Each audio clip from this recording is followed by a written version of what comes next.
Japanimation Station.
Hello and welcome to Japanimation Station, an anime podcast brought to you by Sean Chapman and Jonathan Lack.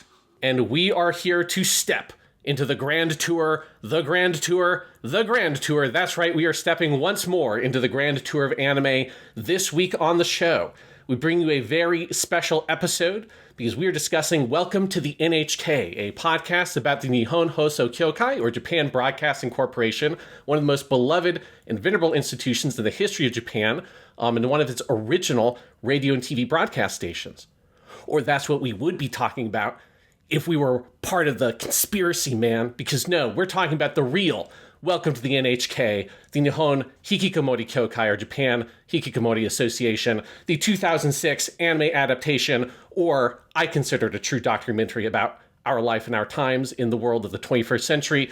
This is the Studio Gonzo anime adapted from the novel of the same name, and one of my choices for our stops on the Grand Tour of anime, because this is a show I watched a very, very, very long time ago, probably over 10 years ago at this point, and loved it, and have been wanting an excuse to rewatch it for a very long time now. And Jonathan, you came up with the Grand Tour idea, and I was like, hell yeah, this is one of the first things I wrote down, and I'm very glad I did, because this is a great show, and is also an absolutely fascinating show. I would very much agree on both counts. I loved it so much that I went and read the book that it is based on, so I have some book report notes for us today as well. And I'm just fascinated by this whole thing. I agree. I think it's a great show. I think I have a slightly similar opinion on it to Dororo 69 in that I think the first core builds to such a phenomenal moment that the show then struggles to kind of like stay at that level for a bit, but then I think it ends strong. So that's great. The same as Dororo 69. But yeah, this is one of the best shows we've watched this season. It's a fantastic anime. It's a really cool anime from a different era than I think we've actually talked about a lot on this show, which is sort of the mid 2000s. We're making the transition to widescreen, but not yet HD. I actually think there's a lot of really good anime from this period that looks really cool. This is one of them. I think it's a great looking show. And I'm just very excited to get to talk about it today because it also gets into some subject matter that we have not really covered much on this podcast, but is obviously very relevant to modern Japan and a lot of anime and anime fandom. Yeah, and I would just say, like, the world in general, you know, while the Hikkikomori phenomena, we'll get into this in some of our notes, obviously is, like, sort of most famous from Japan. Obviously, it's named for a Japanese term, but it has, in the past, 10 to 15 years, become a more broadly kind of used or known term because it is a more common thing. And I think, like most people go through some phase at some point in their transition from adolescence to adulthood where you get some amount of this. I mean, when I watched this show was in a period where I was really struggling with going to college and like what was the point of it, and I started skipping some classes because I just couldn't bring myself to care about them. And I think there was something I saw on this show that I really deeply connected to. Which is one of the reasons, like, there was definitely a chunk of time where if you had asked me what my favorite anime is, I might have said Welcome to the N.H.K. Certainly in terms of something that's a more like, not like a Dragon Ball, just like for fun kind of thing, but a more kind of slightly headier anime. I don't think I would say that now. I'd probably more go Mobile Suit Gundam or something like that. But this is like was a show I thought about a lot in like 2012 to 15 or so. It's probably before like me getting my teacher certificate is when that mindset I kind of got out of that mindset to a certain extent.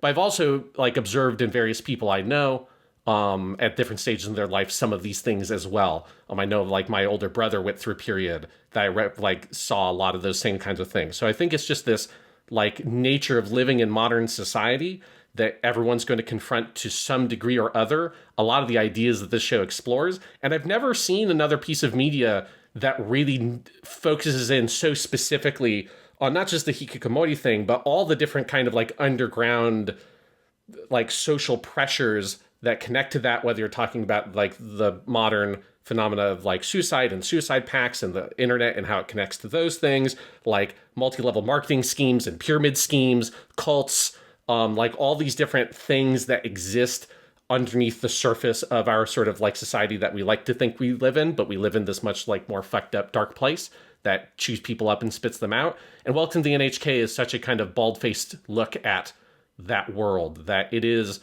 I connected so deeply to it when I first watched it, and it's really fascinating coming back to it again and seeing things from a slightly different perspective because I've obviously grown and changed, but it did in some places kind of bring me back to that point in my life because I think it's so evocative of those feelings. Oh, I couldn't agree with that more. Like it hits close to home in a lot of like powerful ways, and I think you're right. Like either for things I myself have experienced or people I know have experienced.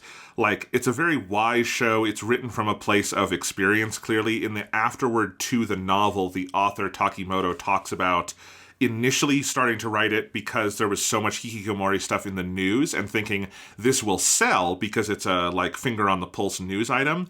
But then as he got into it, realizing how wrenchingly difficult it was because the only thing he could do was write from experience and it was painful. And like that book is full of a lot of pain. A lot of that pain is also in the show. And obviously a lot of humor too, because this is a tremendously funny show in places. I mean, there is an arc in the middle of this about a suicide pact that is one of the funniest things I've ever seen.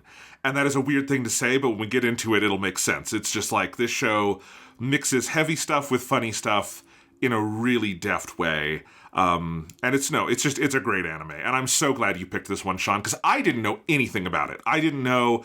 Honestly, my first blush was this must be about the NHK, the broadcasting service. Like, I thought it must be about, like, because I'd seen, like, the cover of the DVD, and I'd seen, like, the title, and I thought, this must be about a kid getting an internship at the NHK, and weird shit happens. And then the show starts, and, like, this is such a hard show to explain to people. Like, if you would explain what the plot, like, what is the, like, episodic, like, engine of the plot, you kind of can't. It is just about, it's not a slice of life. It's too incident heavy to be a slice of life. Mm-hmm. But it also, like, isn't a drama with, like, a clear forward momentum stakes. It is just so unique, and I loved, and part of why I went and found the book immediately was I'm like, I need to, what the fuck is this thing I'm watching? Like, this is crazy, and that also was just a real joy, because I had not spoiled myself on any of it.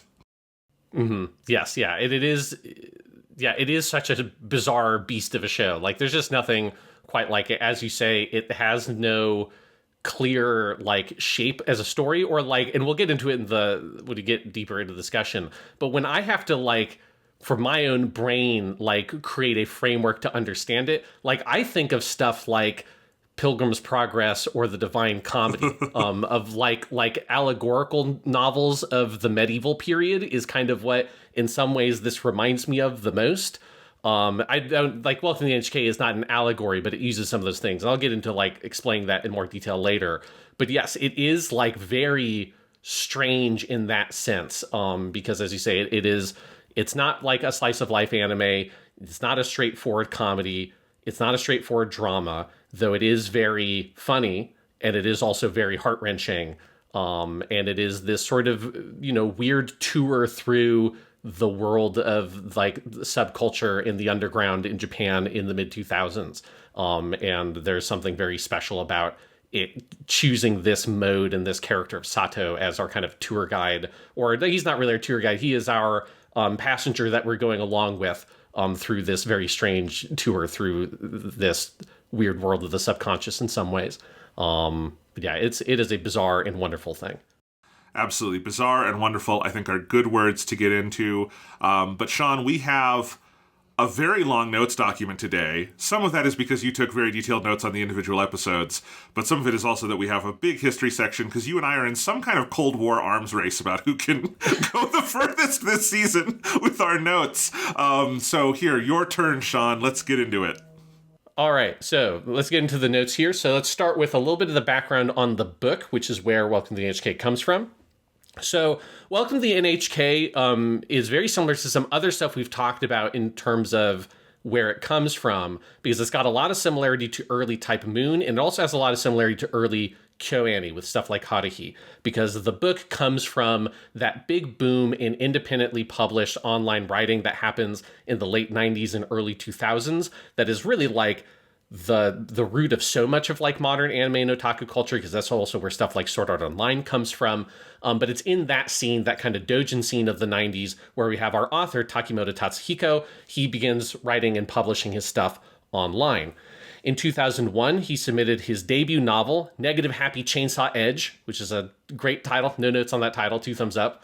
But he submitted it to the 5th Kadokawa Gakuen Shosetsu Taisho, or Kadokawa School Novel Awards, and he won the special prize in that competition. And so Kadokawa published that full novel of Negative Happy Chainsaw Edge in November 2001. And that novel on its own did become popular enough to get multiple adaptations, including an audio drama. There's a manga version of it, and there was a film adaptation released in 2008. So that is also kind of like one of his better known things he's done, which like sort of like concurrent with Welcome to the NHK. Following the success of that first novel, Takimoto became a regular writer for a new literary magazine published by Kodansha called Faust. This is particularly notable because there are a lot of really big writers from this period in this kind of otaku scene that all wrote for Faust, and they kind of all knew each other to different extents. So some of the really famous writers working on this magazine that had various interactions with each other would be the Bakemonogatari author Nishio Ishin.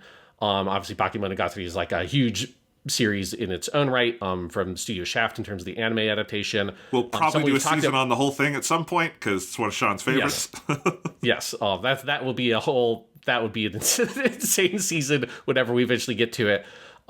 We also have someone we've talked about before, which is Yonezawa Honobu, who is the author of Hyoka, of course, one of our KyoAni adaptation Hyoka.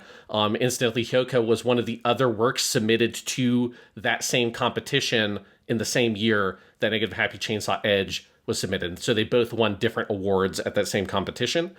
The author of another very notable novel from this period called Goth, that author is Utsuichi, and then Type Moon's own Kinoko Nasu also published various writing that was in the magazine Faust. So just a lot of this kind of writers from this period were in Faust, or you had some other magazines like Sneaker, which is of course where we have the author for Haruhi and stuff like that. So it's just like this guy and these novels all come out of this big literary movement.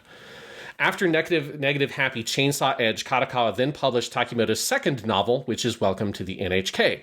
Takimoto had already released NHK online from January to April 2001, and then that was all edited into a single volume, which Kadokawa published on January 28th, 2002.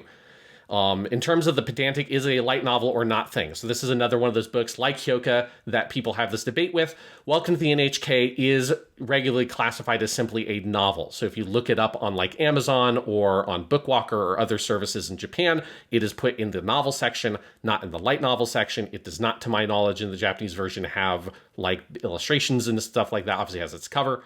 So, you know, while it is light novel-esque in terms of some of its content and experimental style and stuff, it is regarded as a novel.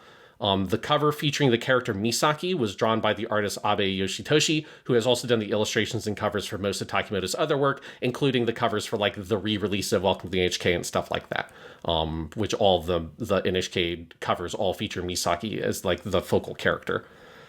Takimoto has continued to release light novels and short stories since. The Welcome to the NHK is still his most well-regarded and most popular work. Coincidentally, he released last year. I had no idea that this was happening, so this is totally coincidence. But he did make a rebuild of Evangelion-esque remake of Welcome to the NHK called Sheen, Welcome to the NHK, which has the same basic plot and characters, but is updated to take place in the 2020s. One of the details I noticed just from the synopsis was Sato becomes addicted to VR porn rather than good old-fashioned regular 2D porn. And I do really want to read. I need to read the regular book. I didn't have time to read just plain old Welcome to the N.H.K, but I also really want to read Sheen Welcome to the N.H.K, because I think the idea of this same basic concept, but updated for the social issues of 2020 instead of the early 2000s, I think is a really cool idea. It is a cool idea, and also using the Evangelion comparison makes me think of Anno Hideaki doing an adaptation of this book, and how fucking bonkers that would be. Oh my god. He's a busy man, but, if he wants to get on it, go ahead. Yeah, there's enough, fisheye lens effects already in the Studio Gonzo version. I wonder how Anno would take that to the next level. Flamboyantly. Yes.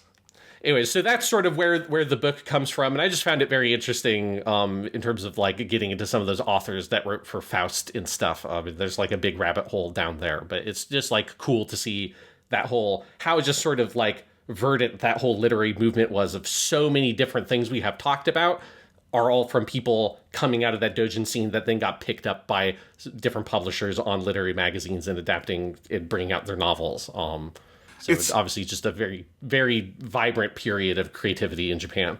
It's awesome, and definitely with the Faust magazine, you can see a really clear linkage between this and Bakemonogatari and Hyoka and anything Kinoko Nasu has done. I definitely can see that comparison, and why they would all have been in the same magazine makes a lot of sense to me. Yeah, for sure. So let's get into where does the anime come from. So Welcome to the N.H.K, the book was well regarded within circles, becoming one of the standards amongst the works of Takimoto's peers who published in Fausts like Nishio Yonizawa, and it received a manga adaptation which had 8 volumes from 2004 to 2007, and so of course Welcome to the N.H.K received an anime adaptation as well. The anime version of N.H.K is produced by the studio Gonzo, so just a couple of notes on Studio Gonzo here. Gonzo was founded in 1992 by several ex-Gainax members, including our beloved Higuchi Shinji, though he did not work exclusively for Gonzo at the time. And in the 90s, the studio mostly did subcontract work in terms of anime, but where it really made a name for itself was not necessarily in anime production. It was in the early sort of push towards digital animation. And so Studio Gonzo were very well regarded at the time for their work on opening animations for a bunch of RPGs and stuff like that on the Sega Saturn and PlayStation, where by necessity those are digital animation productions. And so Studio Gonzo, part of their kind of company whole direction was very deliberately, let's lean into these new digital production tools. I think they kind of saw this is where the industry is heading. Let's get really good at that. And they worked in the video game space with that until obviously that just becomes the dominant mode of anime later in the 2000s. Interestingly, I didn't notice this on my initial passive research on Studio Gonzo.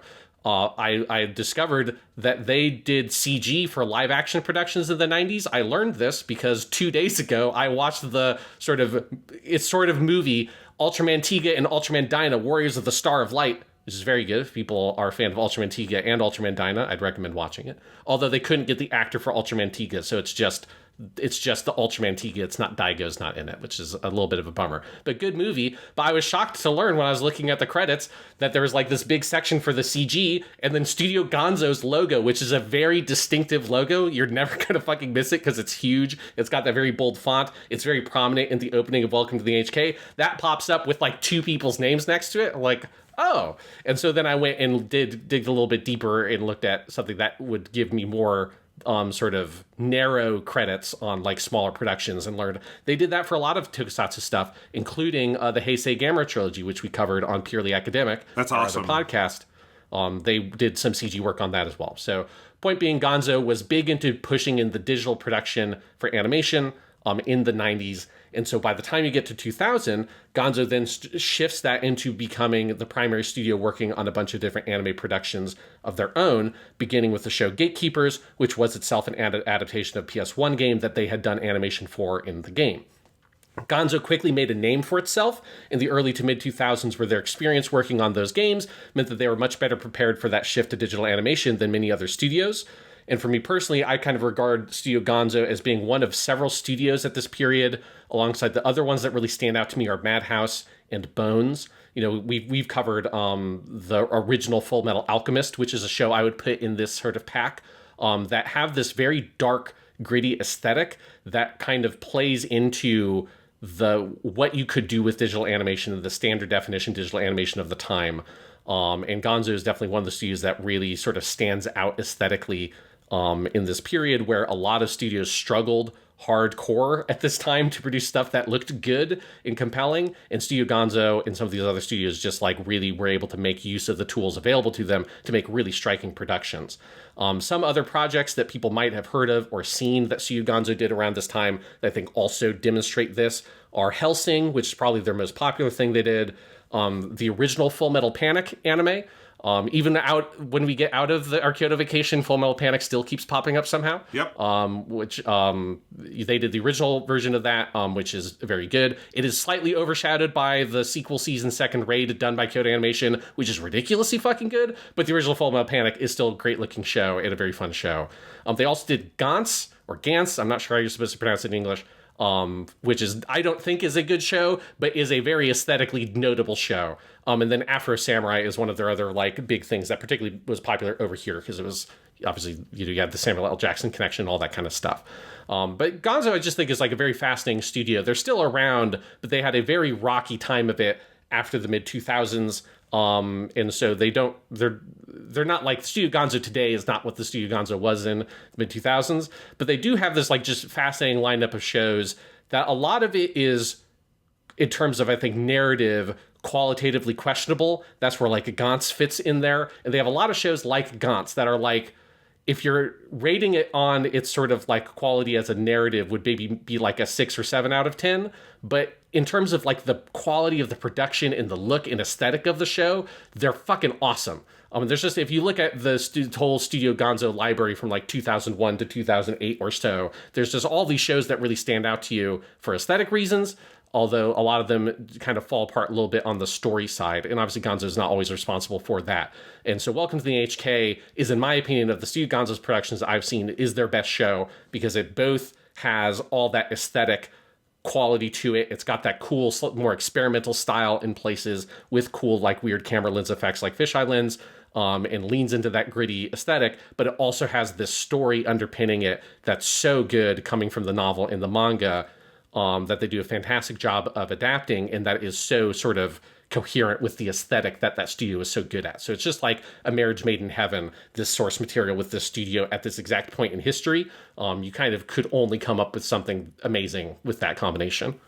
Yeah, and I just want to say, I really love this era of animation. I mean, there's some bad stuff too, obviously, but specifically when you're talking about, this is when anime has gone widescreen, but not HD yet. And I think that's a fascinating era where it's still 480p, but it is widescreen. And I think there's just some great stylistic shows. Like, if you're talking about that gritty aesthetic, I would also say Death Note goes in there very much. Sure, yes.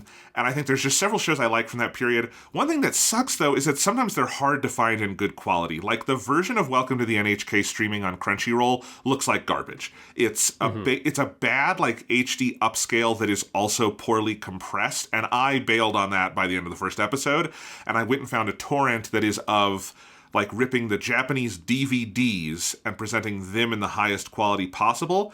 And if you can get, like, the actual DVDs, like native standard definition, and then presented like with as good a compression as you can get, there's something really beautiful about these shows. And I think there's like a texture to them that you don't quite have anymore once anime goes, because a lot of stuff, still is obviously being done on paper and everything. And I think there's something about the gritty look of these kinds of shows I love, if you can get them in the right quality. This happens with a lot of shows, like Haruhi is another one from KyoAni that, like, its first season, the Blu-ray looks wrong because it's just been transferred to HD in a way that isn't right. So if you find the DVDs of Haruhi, those look better.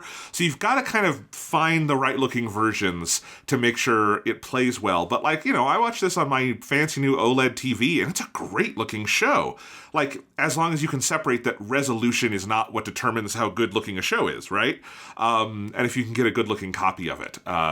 These can be really aesthetically fascinating shows, and I think this plays into that fully. Yeah, I agree. So I have the English language DVD release that is out of print now. But I could not get that because that is super out of print.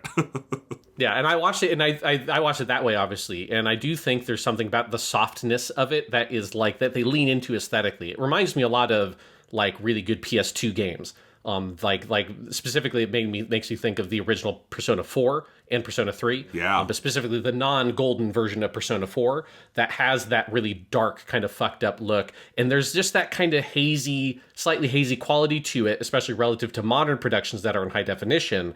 That adds to that sort of that gritty quality to it. This sort of like soft quality to the image. Just I think just makes it feel like you're there in the room. I don't know. It's hard to describe, but it is so of that kind of moment. It makes me wish like I had a fucking CRT TV to watch the show on. You know, that it's just like it has that look to it, that it's so good at leaning into the specific time period in which it was created. Yeah. So let's continue on with the notes then. So when they were creating the anime, Studio Gonzo, they went not only to the novel, but they also went to the still running manga adaptation in terms of how they created the show. For the manga itself, Takimoto, the author of the novel, was a co-writer on the manga. So he contributed ideas and stuff to the manga. And so when he was adapting the novel to the manga, you can talk about the novel stuff in a second, Jonathan, because you actually read the novel. But the novel is from Sato's perspective, right? And so it is so in his POV that if you're trying to create something like a manga or an anime, you need to find ways to expand outside the boundaries of what the novel is going to depict. And so for Takimoto to do that for the manga, he decided to expand on the supporting cast and specifically to add additional storylines and story arcs throughout the narrative, and sort of push out beyond the edges to lean into what the manga could do. And so when they created the anime, they pulled on those elements to adapt from the manga. Now, keep in mind, the manga was only at about 5 to 6 of the 8 volumes when the anime came out, so the stuff at the end of the manga is obviously not going to be in the show. And I did not read the manga, but I just kind of flipped through the images of the manga to kind of see what was there. And the manga, the last couple volumes of the manga are totally different. Like, it's from both the book and the anime. Like, it goes in a totally different direction, which makes me want to read the manga in more detail because it seemed very interesting. But a lot of the stuff in the anime that is pulled from the manga, there's a lot of the additional Nanako stuff with Yamazaki in the school, the whole scene of her coming to his apartment and slapping Yamazaki, like that relationship that, from my understanding of the novel, is fairly different, Jonathan, which you can talk about. The anime version seems basically just adapted from scenes from the manga. The entire Suicide Pact arc is from the manga, although the manga kind of splits the suicide stuff into 2 different sections, and the anime kind of brings the 2 different kind of suicide pieces together into one bigger arc, and then also adds its own original elements to it. And then the whole MMORPG pyramid scheme thing and the class president character, the other hikkikomori brother, all that stuff is also from the manga. Though, again, a lot of the specific elements are very different, including the ending of that storyline is totally different. The brother character continues to be a hikkikomori for much more of the manga, and he is in contact with Sato through the game, through various later story arcs, so it's more kind of spread out. But that stuff and those characters are generally pulled from the manga. And yes, then the scene where Sato and Kashua meet at New Year's is from the manga, although that is pulled from a totally different arc where Misaki and Sato are on a date to for this whole reason relating to people that Misaki knew at her old school. And so they kind of picked that little piece and pulled it out and then adapted it and put it near the end of the anime for the New Year's. So basically what the anime is this kind of Frankenstein of things from the novel, including the ending that they obviously are pulling from the novel, but then also various storylines that were added to the manga by the original author and kind of congealing that all together into one unique production. So it is pretty interesting with N.H.K, where it seems like there are kind of 3 fairly distinct versions of it that all exist and all came out around the same time and all kind of coexist and build on each other. So it would be like a fun project just to go through and do all of those. And then now, of course, we have this whole new version, Sheen, Welcome to the N.H.K, that you could read as well. But it's pretty interesting if you're going through what these different versions are. Yeah, and the version I read is the original novel. This novel did get a official translation from Tokyo Pop in the mid-2000s, around the time the anime came out. I believe Tokyo Pop did some, if not all, of the manga as well. Tokyo Pop had a lot of stuff they never finished, so, Yes. And they're not really... I don't think they're in business anymore, are they? They don't think they do anything. I'd have to check. But, I think everything that Tokyo Pop used to do is in other people's hands, which means all their stuff is out of print. So this book, you cannot really go find a copy of the book anymore, but fans have preserved it. I read on a Kindle, so, I just found an EPUB copy of it and read it that way, and it was the official translation. Good translation, too. You can definitely, There's the voice just is very, very clear because this, like, I think Takimoto's voice is very strong, and it's strong in the anime as well, which preserves a lot of the novel. The anime is effectively an adaptation of, you can kind of split the novel in half, and the first 5 or so episodes of the anime do the first half of the book, and then the last 3 episodes of the anime do the end of the book, and then some other things are interspersed throughout, but a lot of the anime is original or taken from, as you said, Sean, the manga. One of the big differences in the book is that there is explicit drug use. Now, you might have like picked up on that because there's a bunch of scenes in the anime where Sato hallucinates talking to his furniture. Those are, if you're wondering, where does he do drugs in the book? It's those scenes. And he is mainly doing psychedelics. In Chapter 1, it's referred to as the white drug, which is something he apparently obtains legally in the mail, but it is similar to LSD. Maybe I am just a weird square. I could not figure out what the white drug specifically is, but later on in the book, he has a longer monologue where he explains basically buying several legal substances that are mainly like different like flowers and herbs and creating something similar to ayahuasca, and has a big trip on that. So yes, there's quite a bit of drug use in the book. Yamazaki does drugs with him too. Speaking of Yamazaki, honestly, maybe the biggest change in terms of reading the book to watching the anime is that Yamazaki is a much less, like, he's effectively a different character in the book and a much less pleasant one. Like, Yamazaki in the show is a fun guy voiced by Sakaguchi Daisuke, you know? You would not get that actor to voice the version of the Yamazaki in the book. Yamazaki in the book is a very explicit misogynist, like completely in line with what we would now call an incel, if that term existed back in the mid-2000s. And it's actually pretty prescient in that regard of how hatred to women like builds this isolation and even violence. There's a whole scene where he builds a bomb and talks about blowing up politicians, but the bomb doesn't work. In terms of the character Nanako, who is in the show and the manga, there's a scene in the book where he remembers in middle school there being a girl named Nanako who rejected him, and that's part of why he hates women. So that's where that is like pulled into the present day stuff in the anime. And Yamazaki also mentions being sexually abused as a child by his older sister and her friends, and that is also not adapted into the anime. And the last thing is that Yamazaki is like is a very explicit lolicon. And we'll get into what that means later, maybe. But this is not in a jokey way. It's in a very explicit way. He tries to get Sato into it. It's essentially like not necessarily sexually explicit child porn. Is that a like good way to say it? Like it's sure. heavy. I mean, it's you could just call it pedophilia. I mean, yes, that's what it pedophilia, is, yeah. right? Yes, yeah. Yeah. Let's leave it at that. Yeah. We can leave it at that, but it's like skirting the legality by like Sure. using child models and stuff. It's very gross. The CD he gives Sato in the anime, where Sato gets into like all these like sexy, that's all like fan art and stuff he's looking at.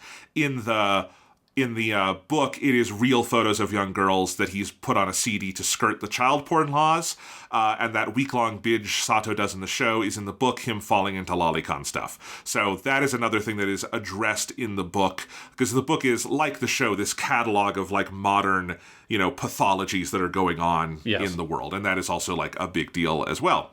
The character Hitomi, who is the senpai, that Sato in the show has this kind of on-again, off-again flirtation and relationship with, she only appears in Sato's flashbacks to the literature club in the book, where the suggestion in the show that she and Sato once had sex is more explicit.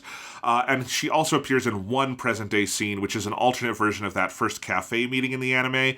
But in the book, it's sort of where the anime ends with her, where she is pregnant and engaged to an unseen fiancé, although still dealing with depression and whatnot. Obviously, the book is a much shorter version of the story, more compressed. Like I said about the halves, Sato signs Misaki's contract at exactly the halfway point of the book, where I think that's like episode 3 or 4 in the show, so obviously the timeline is different. And the book is much more concentrated, obviously. Sato's arc in the novel is pretty much just a straight downward spiral of self-destruction, whereas the show has many more peaks and valleys, where Sato in the show is much more well-adjusted in large stretches than he ever is in the book. Like in the second half of the show, he's out in public doing stuff with people, and he can't do that at really any point in the novel. So if you were to break down the show, episodes 1 through 5 all adapt to some degree early scenes from the book, sometimes making alterations to like take out drug use or the more explicit lolicon stuff. Episodes 6 through 19 are not in the book, including the Suicide Club, video game, and MLM arcs. although the video game arc starts with Sato losing his allowance, which is an event in the book. However, how Sato responds to that is actually a lot more similar to Megumi's brother, the MLM character's brother, because the whole scene where Megumi's brother nearly starves and then goes out and gets a job, that is also what happens to Sato in the book, and we kind of see it happen to him again in episode 23. Episodes 20 to 21, where Yamazaki leaves and they finish the game, that's basically original to the show, because in the book what happens is Yamazaki leaves, but it's very sudden, it's during a bad drug trip, and he just disappears, and Sato never sees him again, and we find out in the epilogue he went home to his family and is on the farm, and all that stuff. And they do develop a game in the book at the beginning, but it's a different kind of thing. Sato abandons it much earlier on, and when Yamazaki leaves, he finds an unfinished version of the game, but it's more of a Dragon Quest style game, and it's used as a metaphor throughout the final incident in the story with Misaki on the cliff. There's even a little nod to it in the show, because there's a moment in episode 21 when Yamazaki leaves and he gives Sato an old laptop and says it's old, but it might at least provide some heat. And that's a reference to a major scene in the book where Sato, after losing his allowance, has sold off everything in his apartment, even his kotatsu and everything. So he has nothing for warmth, and he uses the laptop to warm himself up, and in doing that, discovers the unfinished game, and it gives him this epiphany that carries through the end of the book. The whole thing in the final scene of the anime where he's using the revolution bomb and jumps off the cliff, that's all an extension of stuff with their game and Yamazaki and the literal bomb Yamazaki makes. If that scene feels like it comes a little bit out of the blue in the show, that's because it is the culmination of an arc that is effectively not adapted in the anime. Episode 22 we mentioned is an anime original, or it's based on something from the manga, because again, that Hitomi character never appears again. And then the final two episodes are a pretty close adaptation of the Misaki half of the story and everything that happens after they sign the contract, including the final chapter and epilogue. And most of Misaki's counseling scenes where she's giving the lectures are taken from scenes in the book. I don't think there's a lot of those in the anime that are just purely original to the anime, because those scenes are very, very memorable in the novel as well.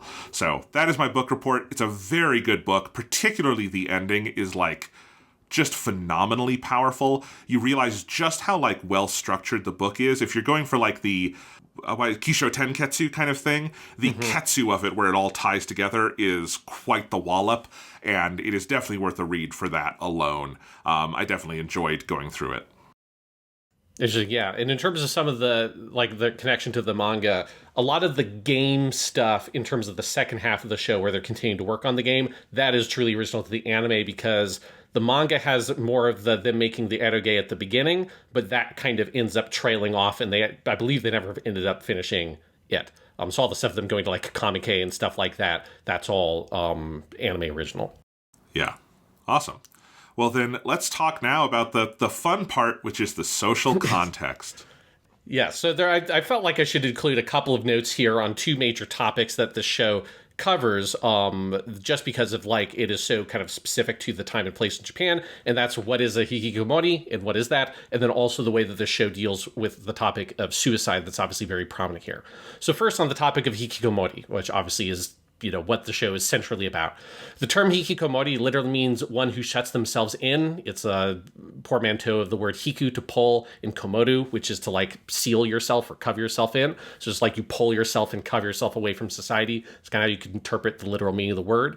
And so it refers to people who isolate themselves in their homes or apartment and only minimally interact with society, right? They only interact as the bare minimum necessary. The term itself has been limited use based on my research since at least 1989 is the first documented instance of it I could discover. But really where it gains really big notoriety and where a lot of people claim it started here, it did not start here. This is one of those bad parts of the internet where it just gets repeated online over and over again. But where it became famous was in 1998 when a psychiatrist named Tamaki Saito published a book called Hikikomori, Adolescence Without End. And that's where he gave the basic definition. That is broadly the definition is generally used still today, which is an individual who has stopped going to school or work and remained at home for a duration greater than 6 months. And so that book was the thing that really sort of shone a light on the social phenomena of hikikomori in Japan that obviously had been happening for at least a decade or more up to that point. But this is when, partially because the number of hikikomori had grown substantially throughout the 90s, this is where it became more famous and kind of recognized as a broader social issue. Hikikomori itself is not necessarily a psychiatric condition. It's not officially recognized as a psychiatric condition, so it does not have like a specific scientific definition or anything like that. So the exact definition and the way it's regarded and considered has changed throughout the years, because obviously also the nature of how people become a hikikomori and what they can do as hikikomori has changed. Obviously, like things like the COVID pandemic has had a huge impact on this specifically, because one could be a hikikomori and still actually have a full functioning job because you can just work from home. That like adds a whole weird wrinkles to these definitions. So that's what I mean by like it is changing, and how you think about it has to change as these things evolve. And as a result of all that, if you're trying to get statistics on how many hikikomori are there, there's a huge amount of variance, and it's hard to say with any real accuracy how many there are. But one number that I thought was a good number, because it's closer to the timeline of the show, is that in 2010, the Japanese government released an official estimation, which was there are about 700,000 hikikomori in Japan, and that they had an average age of about 31. And so again, that's in 2010. The cause of hikikomori and like why do people become hikikomori is a topic obviously of much debate and controversy. Because of the phenomenon's early appearance in Japan, a lot of focus has been put on specific social and cultural features of modern Japan, most prominently the nature of the Japanese education system, like the, juken system of like these really harsh exams to get into college, and then also the sort of aimlessness of a lot of Japanese university life, from what I understand, where it's like high school and getting into the college is extremely hard, but a lot of like regular colleges you go to are suddenly not nearly as difficult.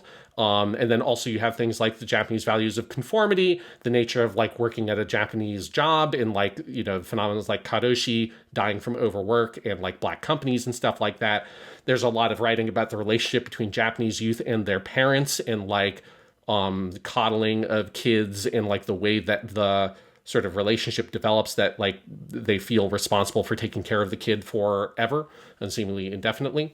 And then the role also of technology in society is obviously another big thing that has been a topic of discussion around it. Is that a contributing factor? Is like the ability to consume this media and stuff like that, is that like a motivating factor? So there's lots of things that people discuss and debate about why. And obviously I think it's a combination of all these different elements and more.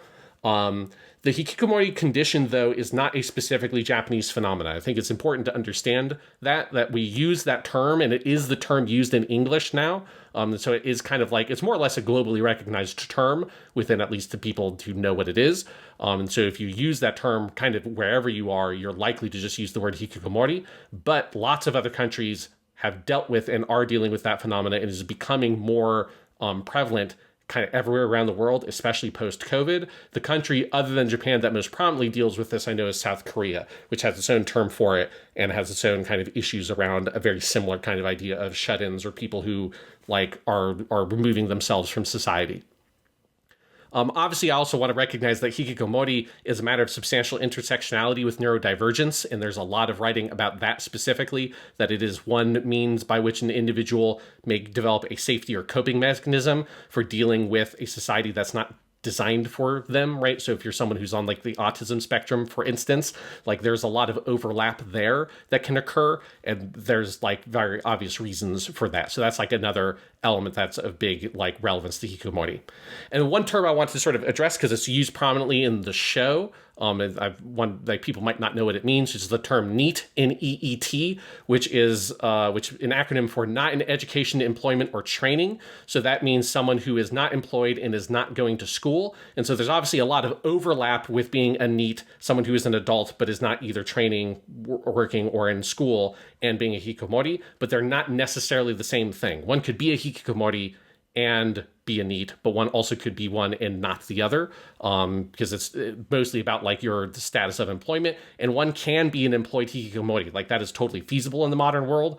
So I don't want people just to assume that when they say NEET and hikikomori that they are identical meanings, because Sato very deliberately, repeatedly refers to himself in the first half of the show as a NEET, and that's what he keeps on calling himself, even though he's very much a hikikomori. But NEET is like, not high up in the social ladder hierarchy by any means, but is a step higher than hikikomori, which is looked on much more negatively. So that's kind of how that terminology is used. Yeah. And you'll see it in all sorts of anime, obviously. There's the whole thing in Konosuba where the goddess calls him a hiki-NEET and just combines them. Yes. And he's angry because he's like, he's arguing he's one but not the other. There's the whole thing. One thing I do think is good about Welcome to the N.H.K, both the book and the show, is I do feel like it does a better job than some things I've seen of showing how the hikkikomori thing isn't just a social condition, but is a mental condition. Like, particularly the book gets into it, of that, like, Sato is depressed. He is suicidal. Like, he has things he needs to be, like, in therapy and medicated for. This is not just like a choice or something like that. And I actually think the show gets a little glib about it near the end. I don't like the way they phrase the stuff about, like, see, if you just get hungry enough, you'll go get work. The book isn't quite like that in how it does it. And I think the book particularly is good about kind of, I think, the psychology behind it. Yeah, although I do think the show is good about, like, just because you get work doesn't mean your life has gotten better. Yes. It just means that you can eat food. Yeah. There's a lot there. Yeah. We can get into that later. But the other topic that I want to address specifically in terms of, like, how it's used in the show in its broader social context is suicide, because obviously that's a big thing in Welcome to the NHK, and there's, like, very specific reasons about why it is depicted the way it is depicted. So Japan as a country obviously has a very long and complicated relationship with suicide, right? So there's a cultural history of suicide in Japan that you know from things like seppuku.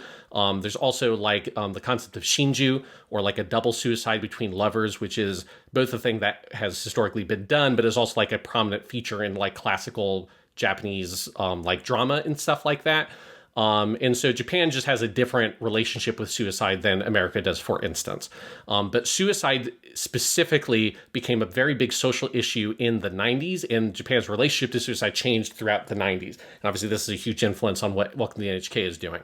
So over the course of the 1990s, the rates of suicide increased really dramatically in Japan. So from the late 80s to the mid 90s, there was an average about 20 to 23,000 people committed suicide a year.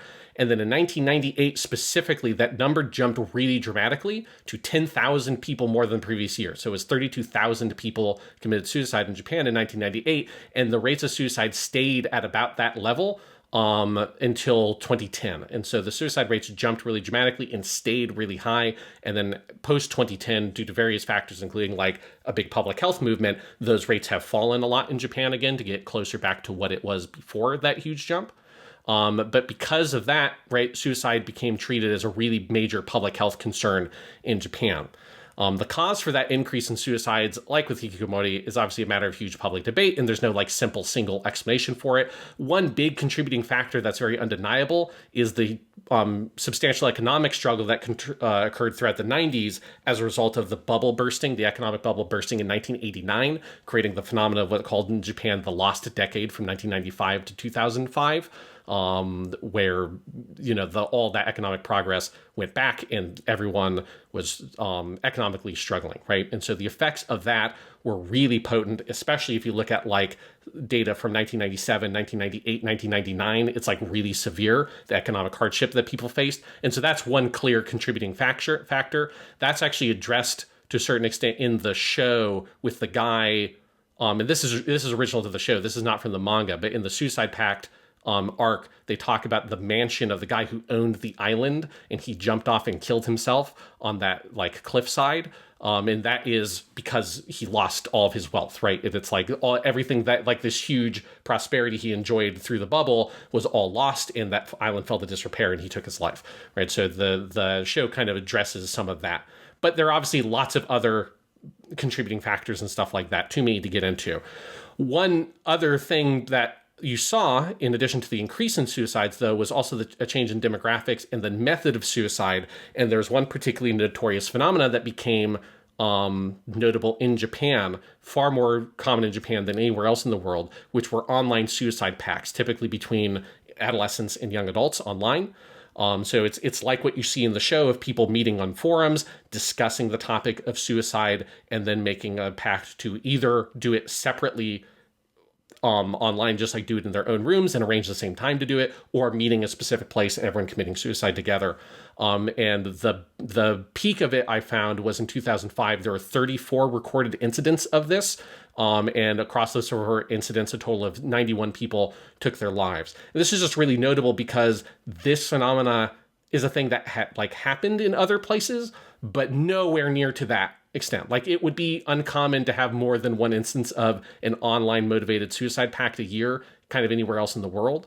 And so if you look up a lot of like news stories, including just English language news stories and like research, like academic research was going on in the mid 2000s, looking at this phenomena because it was so kind of aberrant, that it was mostly occurring in Japan and nowhere near to that extent anywhere else.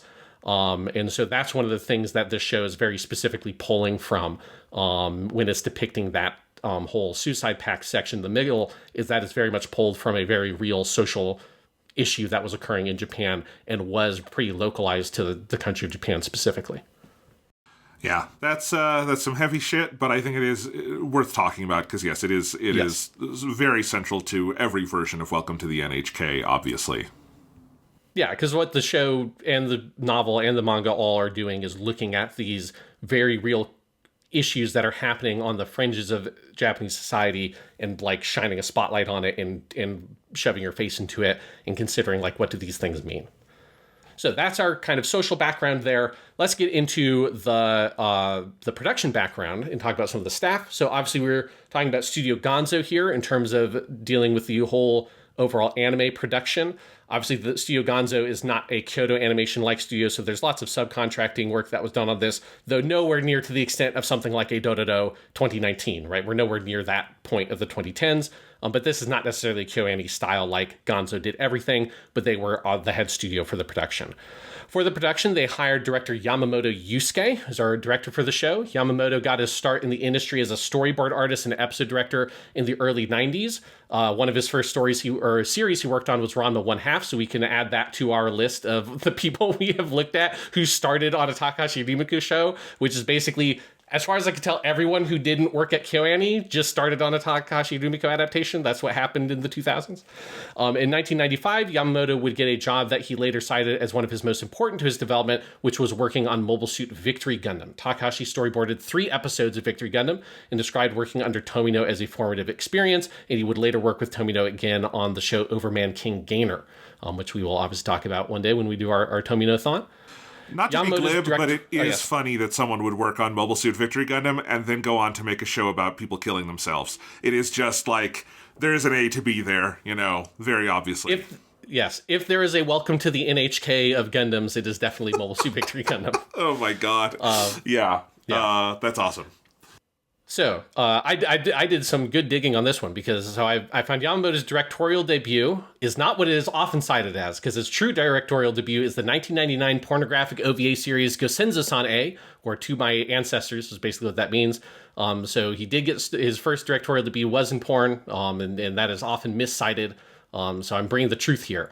But his mainstream debut, the thing that is often cited as his directorial debut, is the 2001 to 2002 comedy series Okojo-san, which ran for 51 episodes. Notably, he worked with the writer of Welcome to the NHK, Nishizono Satoru, on Okojo-san as well. So that's where that partnership started. He then worked on his most famous series that he was a part of, which is the show Keredo Gunso, or also known as Sergeant Frog over here, which is a very, very, very long-running, very popular comedy show. He was the director alongside Sato Junichi. As far as I can tell, they're like kind of co-directors. The credits for it are a little bit confusing, but as far as I can tell, they basically had the same role. There's just co-directors. And they worked on that show for the first 2 quote-unquote seasons, which were episodes 1 to 103 from 2004 to 2006, at which point after that, he left that show and became the director for Welcome to the NHK. After NHK, Yamamoto has directed several series, such as Yamano Susume, or Encouragement of Climb, which is like a slice-of-life show. It's like K-On!, but instead of a music club, they climb. Their climbing club. It's one of those. He is the director for the show Bigata N.H.K, which I remember watching that show and enjoying. It's like a school rom-com, but is much more frank about like sex and sexuality. It's specifically about a girl and a boy who want to lose their virginity, and it's like very specifically about that element. It's about like the sexual quality of it. I remember that being pretty interesting. And he has also done substantial work on storyboards for a bunch of other shows. But one thing that's very interesting about his career relative to the NHK is that almost everything he's worked on is just a straight comedy. And then also he's done a bunch of work on idol shows, like Idol Master and stuff like that, specifically on storyboarding. And obviously NHK has a lot of comedy to it, but it's very much a black comedy. And so NHK is like a really weird sort of outlier in his overall career. That there's no other show he's directed that is quite like Welcome to the NHK, which is fair enough. There is no other show that is like Welcome to the NHK, but it's not the kind of like It's not like when we talked about Dororo, and it's like, oh, the guy who did Dororo also did Rurouni Kenshin. Well, there's no fucking mystery there about that person's career. Here, it's like a pretty interesting variety that he's done. Can I give you the plot synopsis for the porn he directed? Because it's hilarious? Sure. Okay. Yeah, go ahead. This is, again, for, what's it called? The Gosenzo-san-e. Gosenzo-san-e. Yes, Gosenzo-san-e. 19-year-old Gen Hiraga's mother had just died. Thus, Gen goes off to the countryside to live with his wealthy grandmother. Gen has a strange condition. His semen is gold. An American college student named Jennifer Collins is greatly interested in Gen. Jennifer is working on a thesis about the Hiraga family. The Hiragas have always died mysterious deaths at a young age, with the exception of Gen's grandmother. What's more, it's been said that the golden sperm is the key to everlasting youth, and Jennifer is willing to do just about anything for a sample. Gen himself just wants to know what exactly is going on, but time is running out and answers must be found before Gen shares the grim fate that has continuously plagued his ancestors. So, that is the porn that the Welcome to the N.H.K. director directed, and that the characters of Welcome to the N.H.K. very well might have watched. Oh, I'm sure Yamazaki has that on his hard drive somewhere. He's probably found like an uncensored version or whatever. He got he imported the DVD from America so he could get the fucking mosaic off. Yes. So there you go. All right, so that's our director and his, famous first work. The writer for the show is the writer Nishizono Satoru. He is a very prolific writer. He's worked on just an absolutely crazy number of stuff. Like I said, he has worked a lot alongside Yamamoto as the director, and they started together on Yamamoto's first show, Okujo-san, though Nishizono had been a writer on a lot of stuff before that. Other shows that really jumped out to me that he was the main writer for, number one, Digimon Adventure. Hell yeah, that's the original Digimon. He's the main writer for Digimon Adventure. That's fucking cool. He also is the main writer for the 1997 version of Dr. Slump, the Toriyama manga. And then this is really big for me, he was the main writer for the first year, episodes 153 of Naruto Shippuden, which is a pretty good one, where, Naruto goes and he fights Orochimaru. You've got a big fight there. He finds Sasuke again, but Sasuke's turned into an absolute asshole, and Naruto has been disillusioned by how much of an asshole Sasuke is. It's a good section of Naruto. It's when they were finally back to doing manga material, right? Because they had 3 years of filler. Yes. Yeah. Yes, that's all very much manga-ass Naruto, for sure. Yes, it is after the 100 episodes at the end of original Naruto that is just them fucking around because they're building up a buffer. In terms of character design stuff, we've got 2 people credited for character design, and I could not find anything making it clear exactly what the relationship was between these 2 people. Because there's just conflicting information depending on which source I looked at. So I'm just going to say they both did character design. One is Ishihama Masashi, and the other is Yoshida Takahiko. What probably, if I had to guess what the difference is, that Ishihama would have been original character design, and Yoshida adapted the character design to animation, because Yoshida Takahiko is also the animation director. But I didn't find anything that actually said that Ishihama was actually probably the original character design. That was an original source to that claim. So a little bit of mystery on the character design stuff. You also, the other thing is that, the characters just kind of look like their manga versions. So, and Ishihama is not the writer or the artist for the manga, so I don't know. The character design stuff was a little bit of mystery to me looking that up. But animation director is very specifically Yoshida Takahiko, and he has been the animation director on a number of really notable shows, especially around this time. He was the animation director on Honey and Clover, which is a huge rom-com manga/anime at this period. So that's a really important credit. And then also the show Yowamushi Pedal, which I have not watched, but is very well regarded. That's a biking, sports kind of anime. So it's a good credit there. But in terms of the production credits, the most important, for me at least, is the music. Because we have here maybe one of the most unique choices I've seen, and I'm pained that I could not find a single interview of anyone talking about how this decision was reached to do this. But instead of getting a regular sort of composer to do the music, instead they reached out to a relatively defunct Japanese rock band, which is the band Pearl Brothers, or Pearl Kyodai in Japanese. So Pearl Kyodai is a rock band. They debuted in 1986 with the album Mirai wa Pearl, or The Future is Pearl, and they released 8 albums from 1986 to 1994, at which point the band went on hiatus, with most of the members kind of going their separate ways, working on mostly solo projects or partnering up with other people. But then the band did come back together later in 2003 for the album Uchu Ryoko, or Space Trip, or Space, Vacation, is what that would mean.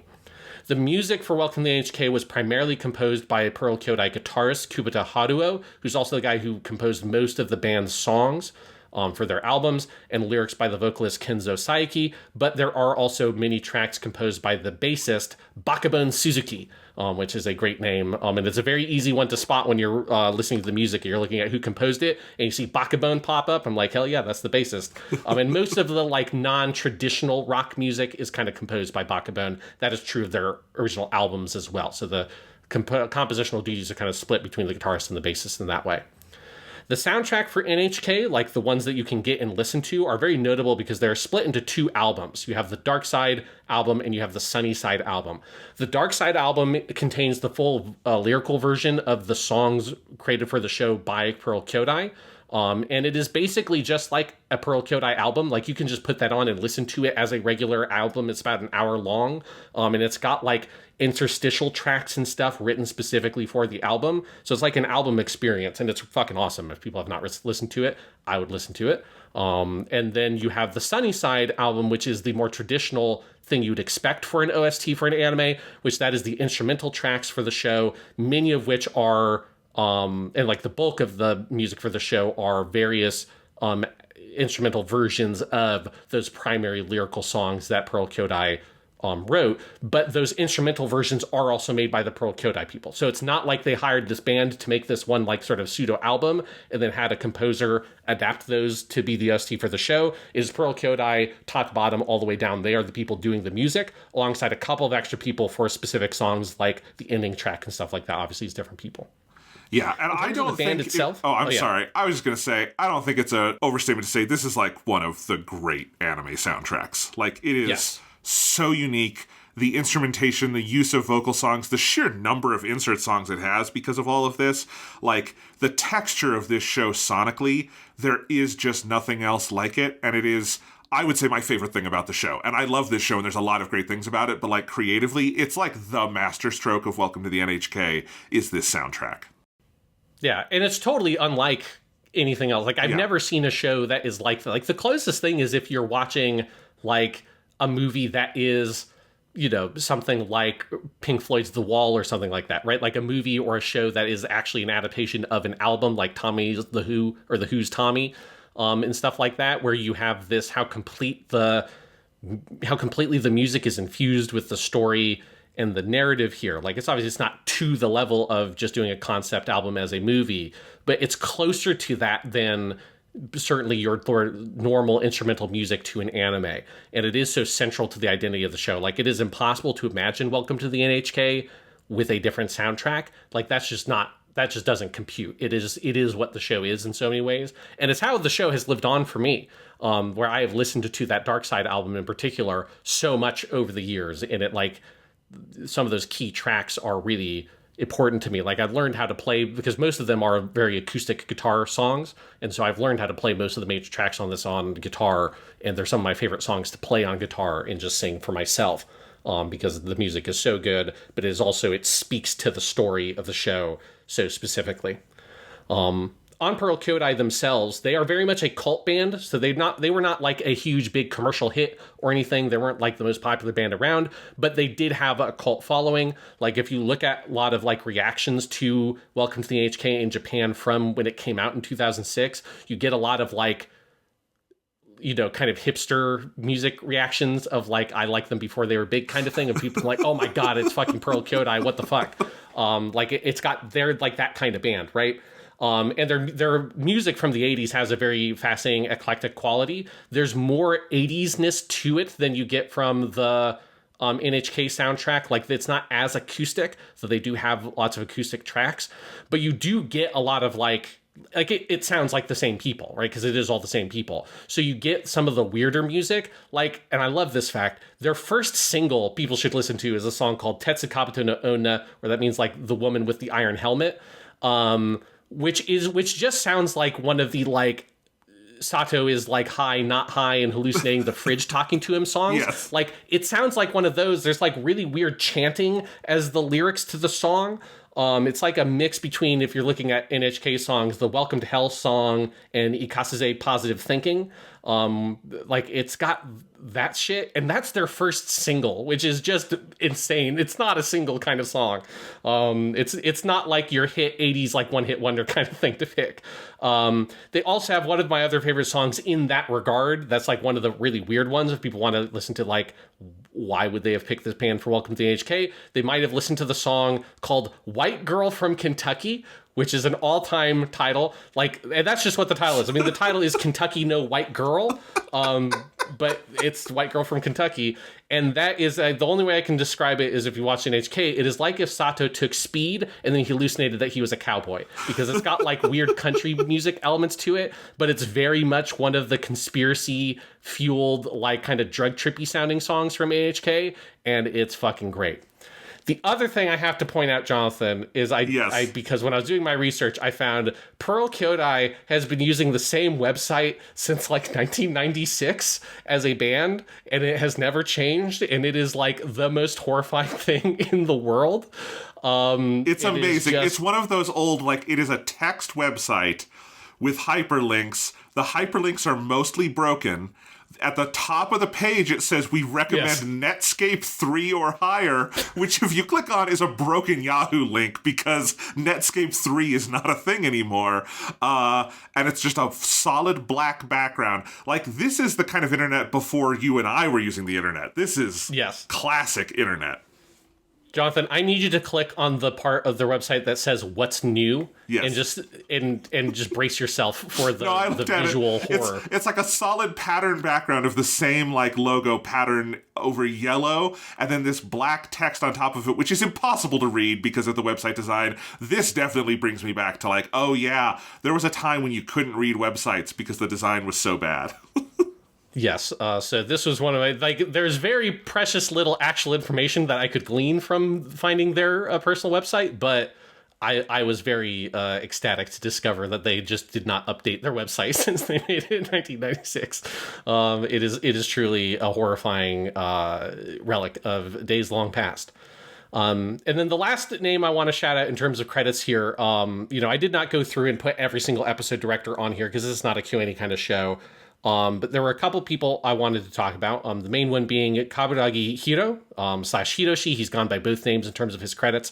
And he directed episodes 5, 13, and 22, and did storyboards for all of those. And then he also did the storyboards for episode 10. Just for like reference, episode 13 is the one where Sato almost commits suicide in the suicide. It's like sort of the climactic episode of the Suicide Pact arc. I think generally speaking, these are some of the best directed episodes in the show. Yes. And I did not look up the names for the directors before I watched these episodes. I just like kept on noting in my notes, oh, the director for this, like the storyboards are really good in this episode.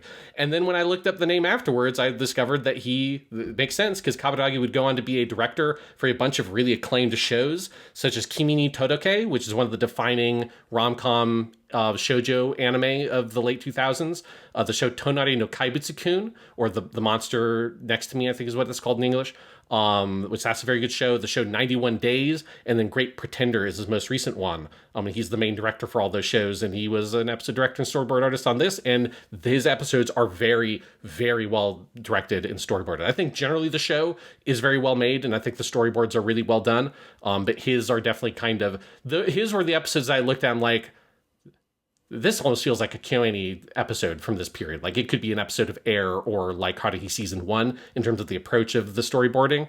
Lots of like interesting reflection shots of like one of those episodes. I think this episode 10 maybe is the one where he tracks and kind of stalks Misaki back to her manor. And that has like a really like evocative sequence that has very Q&A-esque. So that was one name I wanted to specifically shout out because like I just was very impressed by every episode that he did.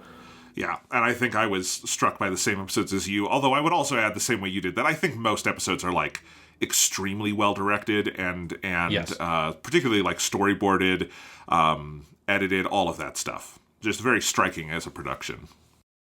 Yeah, and there's a nice consistency to the style. Like, it feels like Yamamoto did just a great job as the overall director, bringing that vision of, like, we want to use some of these effects. Like, this is how the hallucination scenes look. Here's how we're going to use like fisheye lenses. This is when we're going to exaggerate the characters, when we're not going to exaggerate them. There's just like a consistency to the production that's really solid that I appreciated.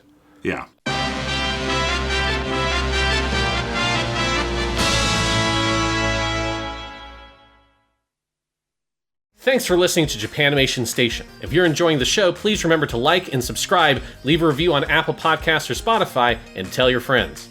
You can also find us over at the Purely Academic Podcast, our potentially educational variety show where we talk video games, movies, TV, and more every month. And you can read my movie reviews and follow everything we release together on the Fade to Lack Substack at www.jonathanlack.com. And now, back to the show.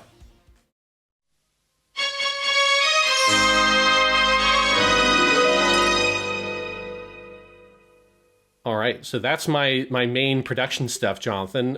Where do you want to go from here? Because there's a lot of ways we can break down the show. And normally we'd go into the music stuff. I don't know if we want to immediately go to the music because that's a huge conversation. So I want to open the field. What do you think is the best place to kind of dig into what the show's doing? Well, I'd like to get into the characters in a second here because I think that's a good place to start. And I do think like the three leads are some of the best vocal performances I've ever heard. Like the voice acting in this show is unbelievable. Yeah. Particularly the actress who plays Misaki.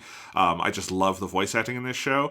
But yeah, do you want to just start with like just overall thoughts on kind of the arc of the show? Because I do love the whole show. I think it's very good. I enjoyed it all the way through. I did, like I said, get a little bit of the Dororo syndrome in that I think the Suicide Pact arc is so good and it like accelerates the story to such a point. And it honestly does adapt some elements of the ending of the book that the show does a little differently.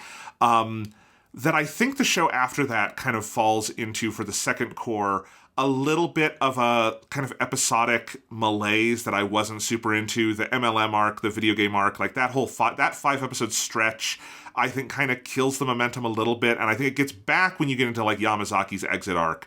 I think it's very good. I did think like the perfect version of this show to me would probably be in between one or two cores where they could have tightened that up a little bit because I think the show gets a little wayward there. And again, that's a minor thing overall because I don't think those episodes are bad or anything, but I did feel like from the insane high where I do think the show is at its absolute best, especially in how it mixes black comedy with extraordinarily intense like existential drama. I do think it reaches a peak there that for me it never quite got back to, which is interesting in comparison to the book that I think peaks at the very, very end and leaves you on this incredible high. Yeah, I think if you asked me when I originally watched the show, I think I would have said exactly what you just said. Because I distinctly remember having like the Suicide Pact arc has always stood out in my memory as like one of the great anime like arcs I've ever seen. I still think that that's definitely true. And I definitely remember being a little bit sort of, not like let down, too strong a word, but it is a bit of a like come down getting into the pyramid scheme stuff and then the ending. Which I remember having slightly mixed feelings on originally. Watching it this time, I really like that stuff a lot more. And I think part of the reason is this time, I'll bring this kind of reference I brought back up at the beginning of the podcast. Like this time, watching the show activated this part of my brain that was like, this is kind of like the modern Divine Comedy, or specifically Dante's Inferno, the part of the Divine Comedy that's obviously the most famous, your 14th century Italian poetry epic that is about the poet himself, Dante Alighieri, being toured through the afterlife, initially by the guide Virgil, who is the Roman poet of the Aeneid, then later by his deceased wife Beatrice, who takes him through Paradiso, the final part of the Divine Comedy, which is heaven. And there is this quality to Welcome to the N.H.K, where you have Sato as this sort of naive protagonist who is just sort of being toured through all these different layers of like what it is to live on the fringes of society. And he is someone who is sort of like broadly ignorant of those things, or again, like naive is the word I keep coming back to in my head with Sato, because he's also like another literary reference for Welcome to the N.H.K, is it is a very weird version of a Bildungsroman. Not a coming of age story because he has already come of age, but it is a spiritual coming of age where you have a naive protagonist who is having to confront society and his place in society and ultimately find a way to integrate himself into society, which is like the more specific definition of what a Bildungsroman is. And this is like a very weird version of some of those kind of literary genres mashed together. But when you like trace his arc of going through like, okay, I have to like encounter all this like otaku stuff and get ingratiated to that and like be introduced to this whole world of the otaku. And then you've got this sort of like more kind of meandering spot where it gets a bunch of different topics about like relationships with women, what it is to date, like lies and falsehoods and stuff like that. We're in that kind of middle section of the show, episodes 5 to 10. Then you get his tour through the world of like suicide and suicide pacts, with Kashiwa, who becomes his tour guide for that section, Kashiwa Senpai. You get that. Then you get him coming to the world of MMORPGs and multi-level marketing or pyramid schemes. And for there, he kind of has a little bit Yamazaki starts as his guide, and then he has Incho, the class president, becomes his guide there. And then you bring all that together for that final section where he loses all those guides. He loses all those people that led him along the way. He's left just with him and Misaki. He has to confront with like, now that I have gone through this tour, what do I do? Like one of like the reference points for this kind of literature would be Pilgrim's Progress, which is also a dream narrative. That's an allegory of like a man who goes to sleep and dreams this dream world there. Everything is an allegory, and he has to go like, you know, to the Tower of Piety and like encounters characters named Faith or whatever. I don't remember what the specific things are, but stuff like that, where everything is named after what it is in the allegory. And there's like, this is not allegorical, but it has that sense of this naive character being taken on a tour of this world that represents these bigger phenomena, these bigger social, political, and cultural ideas, and being exposed to those, and then having to figure out what do I do with this information? When I have seen heaven, or when I've seen hell, and I've seen purgatory, and I've seen paradise or heaven, like, what do I do? Like, what is my place in the world after I've been taking this tour through what all this is? And that aspect of it stood out to me more. And in that way, I enjoyed the episodic nature of the stories. Like, I would definitely agree that, like, the emotional peak of the show absolutely is the midpoint with him almost killing himself in the Suicide Pact arc in episode 13, which is the end of the first core, is, like, the emotional peak of the show. But there's something about the like, and now we've hit that emotional peak and I have to just keep going, and I go on to the next part and the next part. There's something about it that really resonates to me in that literary genre sense, which is almost ironic because obviously these are things not that the book does not do, but the show sort of activated a different part of my brain watching it this time that I really appreciated. Yeah, and I like that analysis, and I think it's very true. And I do think, like, that aspect of it, that the second core, because the Suicide Pact arc straddles the two cores. In fact, the theme song change happens, I think it's very funny if you're just watching them one after another, the theme song change happens right at the end of episode 12 into 13, which is when he learns he's on a suicide trip, and then the theme song isn't as peppy anymore. And I thought that was very funny because it's the same theme song, but it's a different like instrumentation, and it takes out the big horns and stuff. So I thought that was interesting. But broadly, the second core is more of this like tour through the different like pathologies, as you said. And I think some of that is very good. I think some of it, like dramatically, I just think is long in the tooth. Like there's 2 episodes on the video game thing. That could have been 1. That is not needing to be 2 episodes. The MLM stuff gets very funny, but I also think is slightly long in the tooth. So there's just some things like that. I think part of it for me too, and this is just, I read the book while I was watching the show, and so as hard as I can try to see them as separate things, I will inevitably compare them. That's just the human thing to do. And it is kind of interesting that the show has almost exactly the same ending as the book. And by ending, I broadly mean the entire last 2 episodes, where Misaki gives him this second contract. He rejects it. They're apart for a while. She attempts suicide. Then she goes off to try it again at her home, and he comes and saves her, and he jumps off the cliff but is saved by the net, and then they form their new N.H.K. together. Those events are broadly identical in both versions of the story, and I do think like that, the whole book is like so clearly leading to that position. Like the book is a freight train on its way to that ending, and it's like incredibly powerful. And the show keeps the same ending, but takes obviously a very, very different path to get there, not just in narrative incidents, but in exactly as you're saying, Sean, the book is internal. The book is 100% Sato in his head. It's effectively one long monologue, that sort of thing. Like there's even less of like, you can say there's dialogue than there is his interpretation of the dialogue he is hearing, right? And the show broadens that, and it is about him sometimes as an audience insert observing all these other things, and then you get to the same ending. And I did have a little bit of a problem with that, like, I had trouble reading Sato a little bit through the, like, last episode, and, like, why does he jump off the cliff? Because in the book, that's a suicide. That is his moment in the Suicide Pact arc, is that. That is him trying to kill himself. And what exactly is going on there in the show felt a little more diluted to me. And so that's part of it, is that I just didn't feel the, like, there's a lot of nets cast out into the water in the show, and I didn't feel the tie of all of it coming back in together as forcefully as maybe I wanted at the end. And again, I think we're arguing around the fringes here, because I still think it's a very good show that everybody should go watch. But that is, like, if I had a structural complaint, that's kind of it. But again, I don't know if I would feel that way if I had not read the book the same week. And I can't know, because I didn't. It's a counterfactual I can't imagine. Yeah, I think for me, where it really worked for me on this watch through, because again, I think the first time I watched it, I've never read the book, but I do think I had a little bit of that experience. Now, the first time I watched it, I did also kind of marathon the show. I kind of binge watched it in a couple of sittings, and I think that's not the best way to experience Welcome to the N.H.K. This time I watched it in 2 to 3 episode chunks, or like I knew that the Suicide Pact arc was coming, so I just watched that in one sitting because I knew I just wanted to watch it in all one consecutive thing. But generally speaking, I watched about 2 episodes a night, which was a good way to sort of slow down the pace for myself. And I think one of the things I like about the second half is that come down. It is that, like, you know, what do you do when you come back to reality? Like, when, as like Yamazaki tells him, like, we are not fit for these kinds of dramatic deaths. Like, that's not something that that people like us get to have.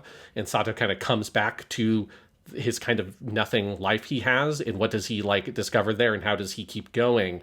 And there's just this sort of, like, slow encroaching coldness to the end of this show that literally is happening because it is also becoming winter. But the sense of, like, he's just losing these little things that he has gained over the course of the show, these relationships and people. And it really culminates in, he has that moment in one of the later episodes, maybe like episode 21, I think is when this happens, where you've got Sato has this fantasy where he is the only person left in the universe, right? After Yamazaki leaves, he's alone in his apartment, cold, and he fantasizes like he's gone, everybody's gone, and the camera zooms out, and it's like the most depressing version of that ancient educational science video, The Powers of 10, where you zoom in by scales of 10, and then you zoom all the way out to see the whole universe, and it's like that, but he is completely alone. And there's something I really like about the second half, where you get multiple moments like that, where has these brief moments of warmth in connection with people like Misaki, or when he encounters Kashiwa Senpai again, but he is constantly having to say goodbye to all these things and leave all these things behind. And he keeps on questioning, like, what do I have left at the end of this journey, at the end of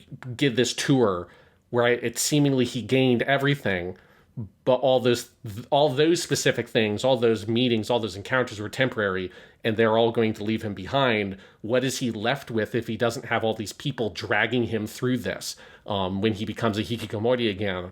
And that's when he is then confronted with the harshness of the life that he has. And for me, it's like his choices to go out, and especially to save Misaki, are less motivated by the fact that he's starved, and that's what forces him to literally get a job. It's more that, like, he discovers that the thing in order for him to live is he has to find something more important than his life, and that's what Misaki is. And so his suicide, quote-unquote suicide attempt at the end is less him trying to kill himself, it's him trying to save Misaki, and the only way he can think to do that is to give up his own life, which is a complete flip from what he is doing in the Suicide Pact arc, where he is all, like, he just chooses almost to throw his life away basically for nothing because he is so at the bottom.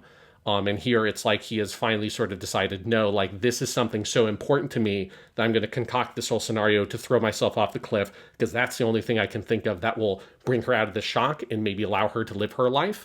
And that is the thing he needs to do, be able to, like, overcome his problems. And so for me, in that structure, the ending really worked, because I do think that that come down and that long, protracted, almost kind of weirdly denouement like structure the second half of the show has this, like, frigid coldness to it that is just, like, constantly on the edges of those episodes, that forces Sato to confront, like, the reality of his life in a way that's much more spiritual and philosophical than he had previously. And that's what then gives him this sort of, like, insight into how he is able to escape this sort of cage for himself. And that's kind of that's not how I saw the show the first time I saw it.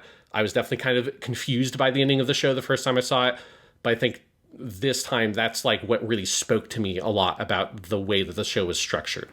No, that's interesting. And again, my issue somewhat just comes to having read the novel, where that logic that you just explained of why he jumps for Misaki, that is all in the book too. It is both an honest suit. It is, because it is mixed. They basically break that scene up into the two halves of the show, where the idea of someone else's suicide attempt kind of inspiring Sato to try his own, like realizing that he wants to die too, is basically what happens with him and Misaki at the end of the book, whereas in the show, that is what happens in the suicide pact meeting at the midpoint of the show.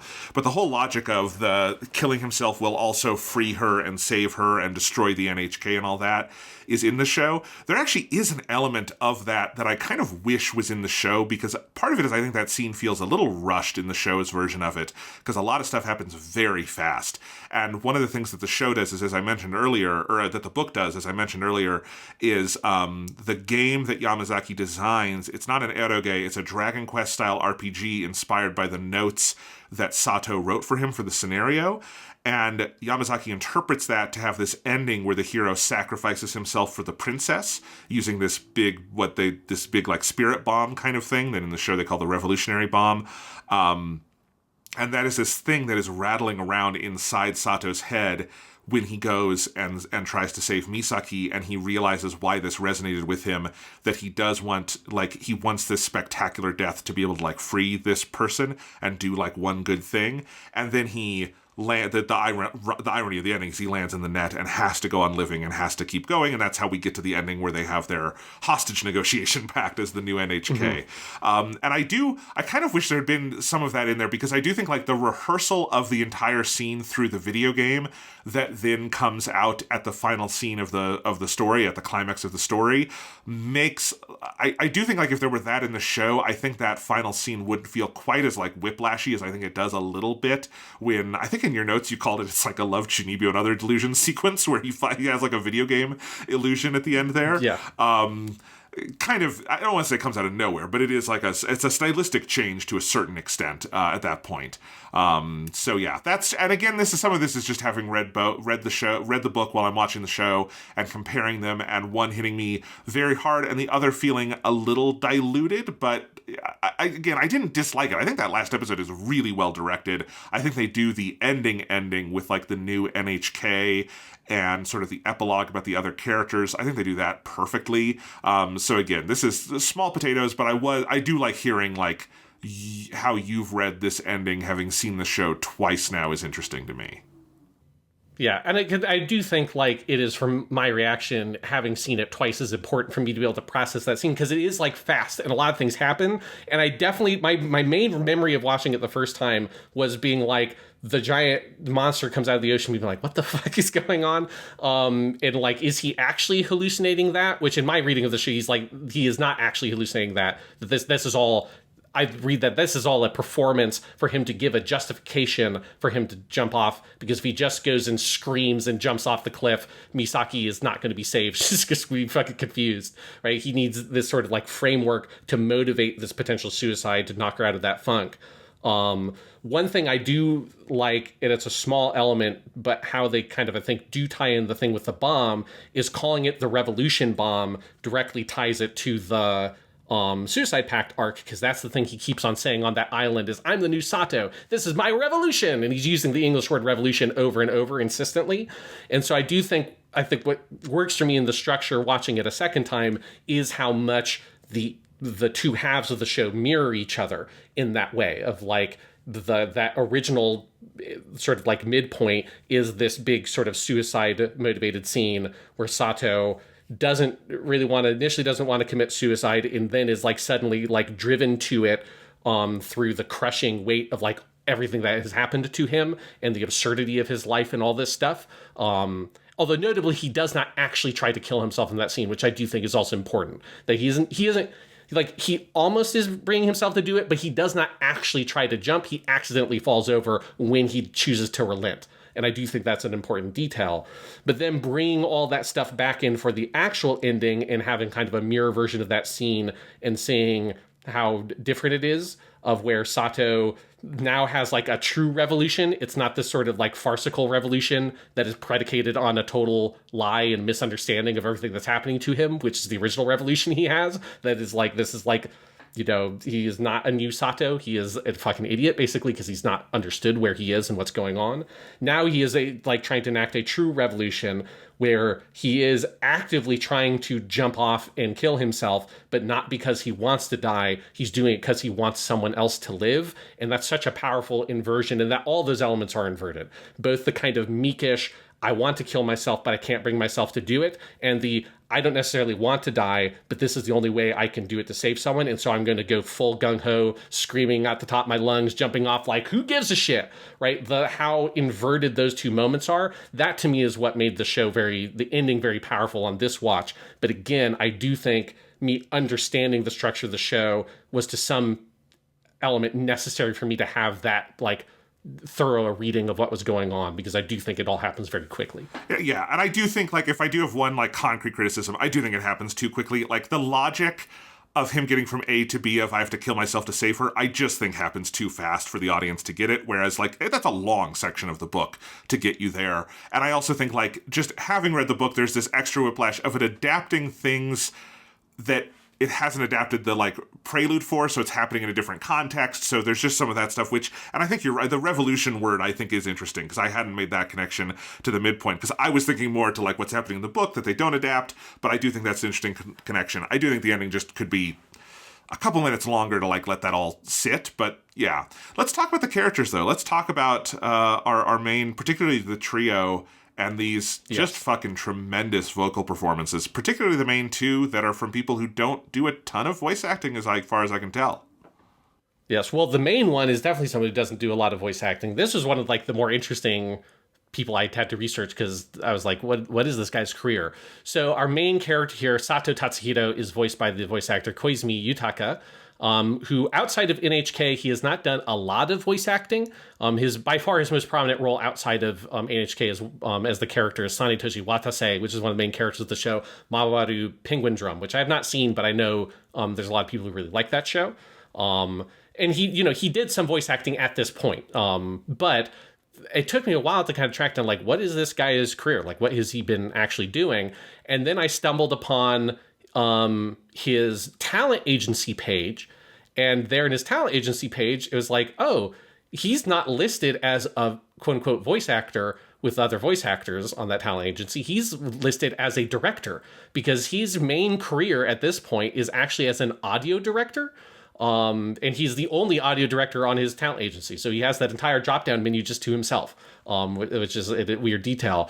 But yeah, so he's an audio director who works in video games, primarily in mobile games. And so his profile page on his talent agency has a list that they say he's credited in over 300 projects. And then they list a couple of the main ones he's done, like the Konosuba mobile game, the PUBG mobile version. I assume that's the Japanese localization of the PUBG mobile game. And then God Eater Online, and like a shit ton of other. Again, they're mostly phone games. But that's his main career, is as an audio director in video games, not necessarily as a voice actor, which is really interesting. And I think it kind of makes sense to me, because his performance in the show is really good, but it's got that slightly rawer quality to it, where Sato just sounds like a dude in this show, which is what's great. Like, he sounds like this kind of doofus, like, regular person.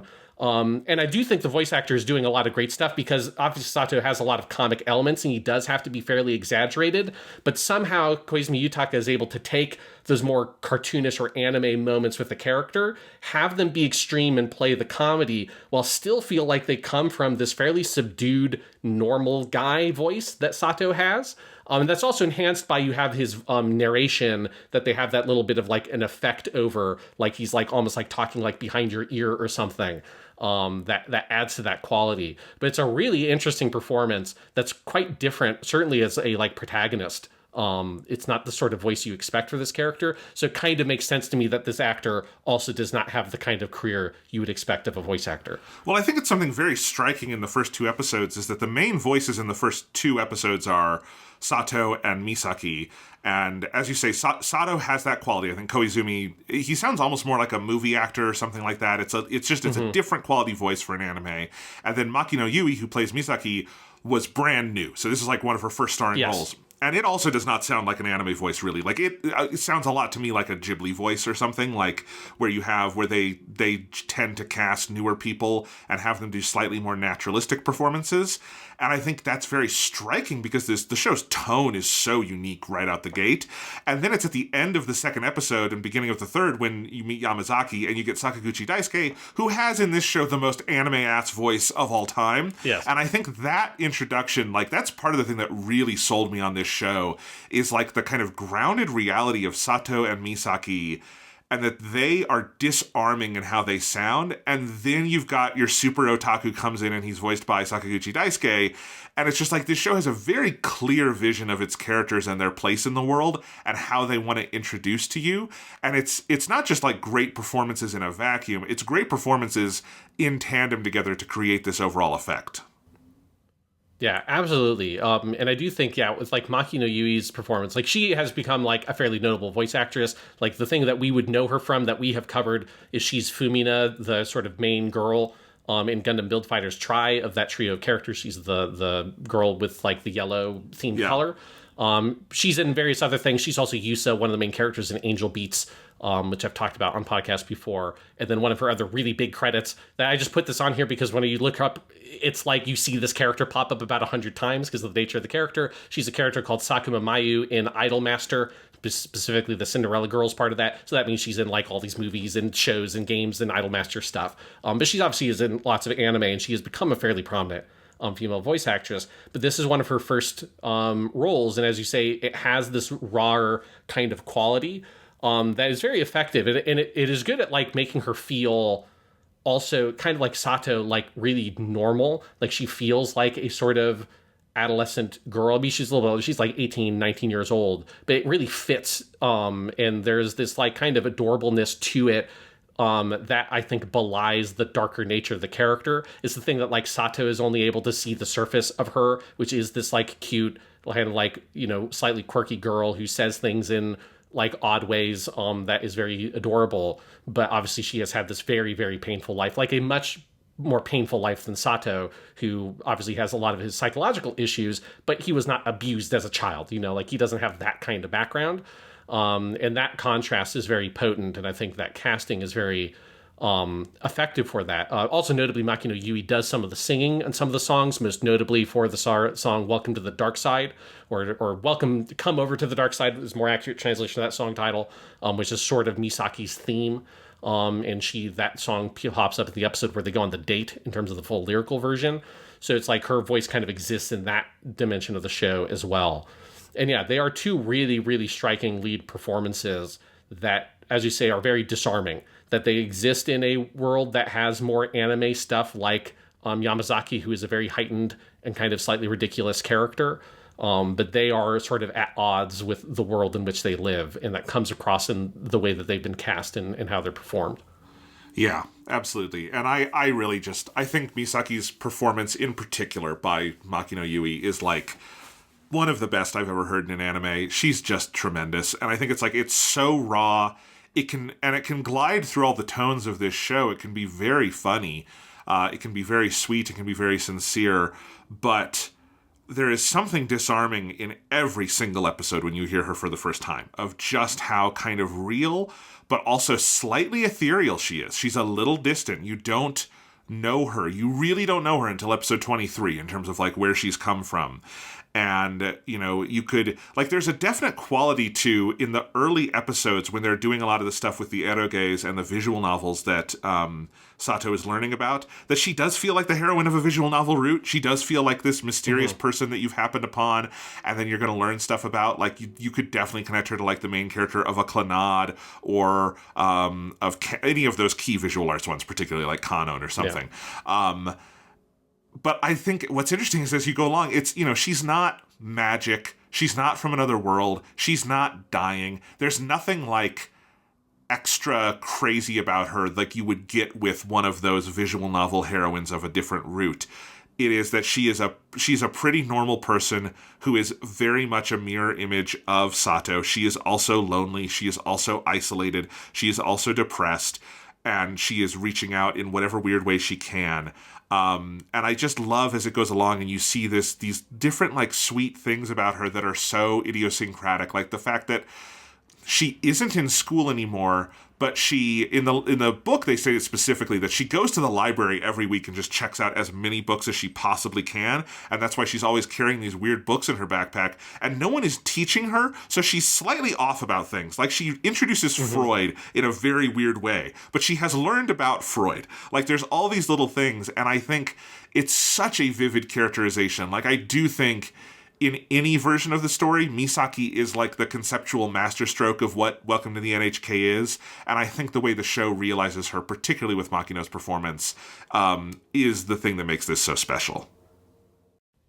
Yeah, I definitely agree. And I think one thing is there's something about the kind of, I think, gendered commentary that's happening with it that's very effective as well, where you have, Sato's very masculine perspective that sees her as this pure enigma and never really tries to understand her, which is also like one of, I think, Sato's key character flaws that is commented on multiple times is he does not take interest in other people, or if he does, he's afraid to dig into that, which is one of his key mistakes that he needs to learn and correct at the end of the show.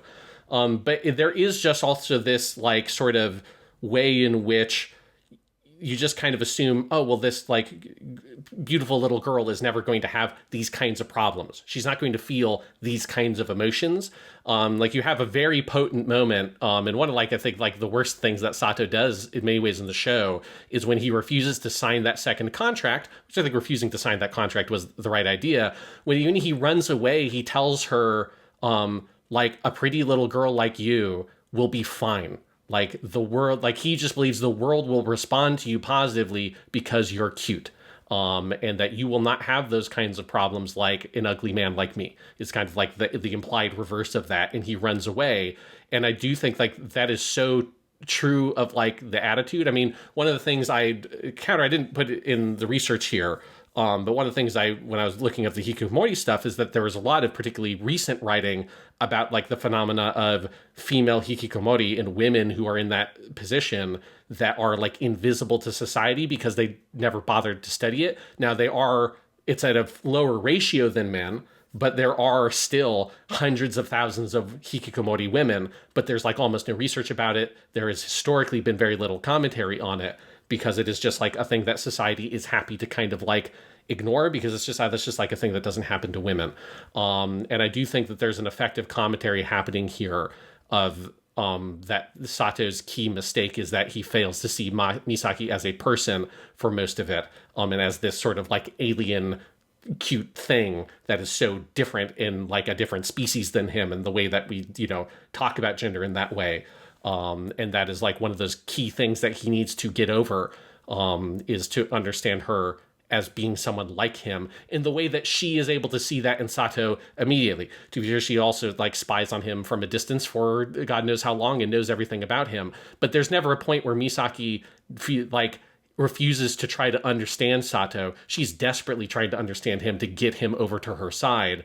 And I do think there's just something very poignant about the way the show depicts those gender dynamics and how biased in the favor of the male side of it they are, because these conditions for women are just sort of dismissed or ignored completely, which is obviously just a historical phenomena, whether you're talking about Japan or anywhere else in the world, really. Yeah, because that's like kind of the secret for Sato, that something he has to understand is that like a lot of the other characters in the series are also hikikomori, and he just can't understand it because it presents differently, particularly the other women in the series, because Hitomi and Misaki both have this as well. Yamazaki, interestingly, is very much another hikikomori in the book, and he's kind of not in the show. He is at home a lot, but he does go to school. He does talk to other people. He does have a social life. He's unhealthy in other ways, but he's more well-adjusted. But in the show, they kind of put that on the others. And yeah, it's this interesting thing where it doesn't come out of malice for Sato that he doesn't go to understand other people. But I think in part because he has shut himself in and he thinks no one else will understand him, he has this viewpoint on not being able to see the interiority of other people. And very much I do think like in that kind of Pilgrim's Progress way you were talking about, Sean, or the Divine Comedy or something, part of the like episodic progression of the show is him seeing things in other people and having to understand other people as people until the kind of his real final challenge, his final exam, as Misaki would put it, is figuring her out, right? There's a reason the theme song of this show is called Puzzle, and it's a lot of Misaki walking around with puzzle pieces. Like that is a thematic thing that the show knows it is doing. Yeah, but the thing that's fascinating is, like, Sato is not actively trying to solve that puzzle. No. At, like, any point in the show. Like, the only time a little bit is when he decides to follow her because he's kind of freaked out about her knowing everything about him, and that's when he learns that she's been spying on him. That's the only point he ever shows, like, an interest in her interiority until the very ending, which is, I think, just one of the things that's very, like, effective about it is the way in which he is actively and purposefully naive and ignorant of these things that he wants to be naive and ignorant of. It's one of those like weird twists on the Bildungsroman archetype of the naive protagonist that is typically a naive protagonist because they are a literal child, so they are like quite literally naive. Whereas here, it's like he's an adult man who is like educated. He is like somewhat worldly, right? He does know like what pyramid schemes are and all that kind of, like, he's not a complete fool. Yeah. But when he wants to be and when it's in his favor, he chooses effectively, I think, like psychologically to be naive and to become this like man-child. I mean, that's what also like the whole original ending theme is about, that Odoru Akachan Ningen, the dancing baby human, is you are a human pretending to be a baby because that serves your purposes to do so. That's kind of what Sato does for so much of the show, and it's his attitude towards Misaki and how he expresses that. Yeah, absolutely.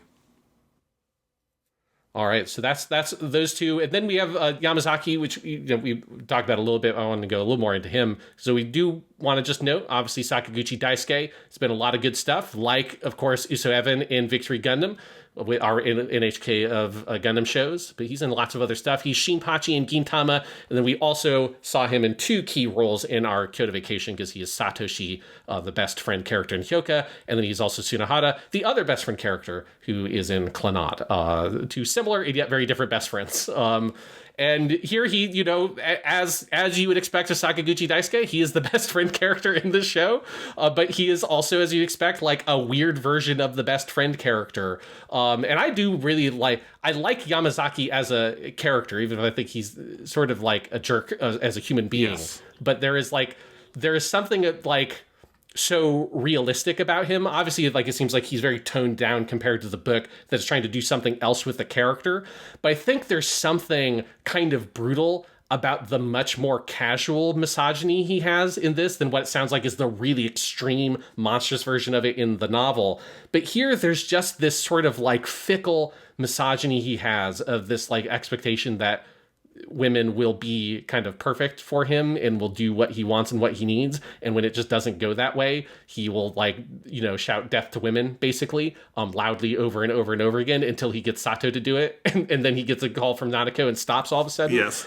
And there's something about that where, like, honestly, it made me think of some specific people I knew in college that were like that. And it was like, there is this sort of like, there's a reality to that character and that attitude that is kind of like scary, partially because it isn't as over the top as it otherwise could be. And so I think for what they designed the character to be in this show, there is this, like, he's just likable enough that you can go along with him, but then every once in a while he just turns things up a little bit too much. And you're like, oh, this guy's kind of a fucking asshole. Like, I would not want to hang out with this guy. No, and I think, like, he's an interesting counterpoint to Sato, because for the first half of the show, he seems like the character in that dynamic who has his life together much more. Like, he is more financially independent. He is going to this vocational school. He does have some kind of social circle out there. He is, like, he's a functional member of society to some degree. Yeah. When they want to make the game, he's the one who's able to do a lot of it, to the point where I had to take a screenshot of this. When they show the game in one of the final episodes, the credit sequence is fucking great, because he's given himself, like, 15 different credits, and all Sato gets is a scenario, and then at the very end, a tester, which is very funny. So, but, like, he can do all of that. He can multitask. But by the end of the show, he is chronically incapable of making an actual connection with another human being other than Sato. Yeah. And, like, I do think this is one place where I'm kind of unsure how I feel about it. Like, the show's kind of, I feel like, half pulls its punch in that there is, like, a very warm farewell and all of that. But I also think there is, like, the most brutal scene with Yamazaki in the whole show is when he has Sato film Nanako coming over to his room, and Nanako sees everything and explains why she is actually attracted to him, and that he has misread the situation, and then he throws this out because he is so self-destructive and unable to, like, come clean to another person, and basically negs her into having the actual negative reaction that he expected her to have all along.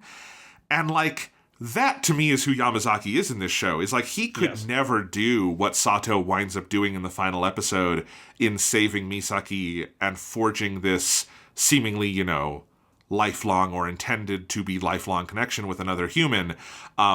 It's just not who he is or who he can be. You get a little bit of that in, I think it's episode 23, where he first promises that he's going to send a bunch of milk products to Sato, and then he's like, that's actually too hard to ship, we can't do it. And Sato's like, no. And that's kind of his last thing in the show until we find out he's having this sort of arranged marriage, which is also a plot beat in the book. But, like, I don't get the feeling he's going to have that healthy a life. He's someone who's kind of too much of a jerk. And, like, you made this point in your notes, Sean, I saw, but, like, a big reason why their game doesn't succeed is he's completely unwilling to talk to anyone else in his industry, any of his peers, anyone at that school, or, like, circulate it in any way, because he is such a, like, loner about this. Like, he's someone who kind of aspires to be a hikkikomori almost, whereas Sato does at least want to get out of it. He aspires to some kind of connection, and he has trouble finding it for a while, but that aspiration is important. Absolutely. Well, I think that it's one of the things with the story is that there is, like, this, what is it to literally be a hikikomori, and what is, like, in terms of the definition of I stay in my home and I don't go out and I don't socialize, and what is it to, like, functionally be that kind of person where you have all these other people like Misaki, like Yamazaki, like Kashiwa Senpai, like the Incho character, the class president character, all of whom are so deeply unhappy with their lives, fail to make any meaningful social connection. In some ways, like, yes, they are working a job, but that job and their role in it is so meaningless and soul-crushing that, like, I do think the show is good at kind of demonstrating that becoming a cog in the capitalist machine of labor and production of capital is not, like, that's good for the purposes of society. That's not good for the purposes of you as an individual person. That doesn't fucking, Sato working at this, like, dead-end traffic job does not make him happier or better. In the same way that it doesn't make any of these people are not happier in whatever their situation is. And that is, like, part of the conspiracy, part of the trap, is that all these people are hikikomori, but in a different way. And yes, with Yamazaki, it is that, like, he is so dysfunctional, and he like, his self-image relies on that dysfunctionality, right? Like, his understanding of himself as a person is sort of, in some ways, tied to his inability to make this connection with Nanako, where he has, like, this imagined pretend relationship with her that he expresses in those early episodes. And you have, that moment where Sato kind of stalks him to the school to find out, and then learns that it's not real, and then he kind of pretends for Yamazaki's sake. But you also then see that, like, his imagined, like, her hating him and her, like, dating these other boys and all this kind of stuff, that's as fake as the relationship he pretends to have with her. Like, he has no capacity to actually see her as a person and what she wants and needs. And when he is confronted with the reality of that could be an actual relationship, he is incapable of pursuing it because it would be in some form like a self-destruction of the person that he is. It's like it is that moment where he confronts her and she slaps him, which again is an adaptation of a scene in the manga that is kind of, it has a different context based on what I saw of it. They kind of like adapt that pretty closely in terms of that specific interaction. It's like a really brutal moment that speaks so poorly of Yamazaki that he is just like Sato in the ways that he's incapable of understanding the relationships and what other people are doing. Like that's just as bad as Sato ending up on the fucking suicide pact island without ever realizing that it's a suicide pact island. Like you have like so misunderstood the world that you're living in, because you're so intent on blaming women for all this stuff.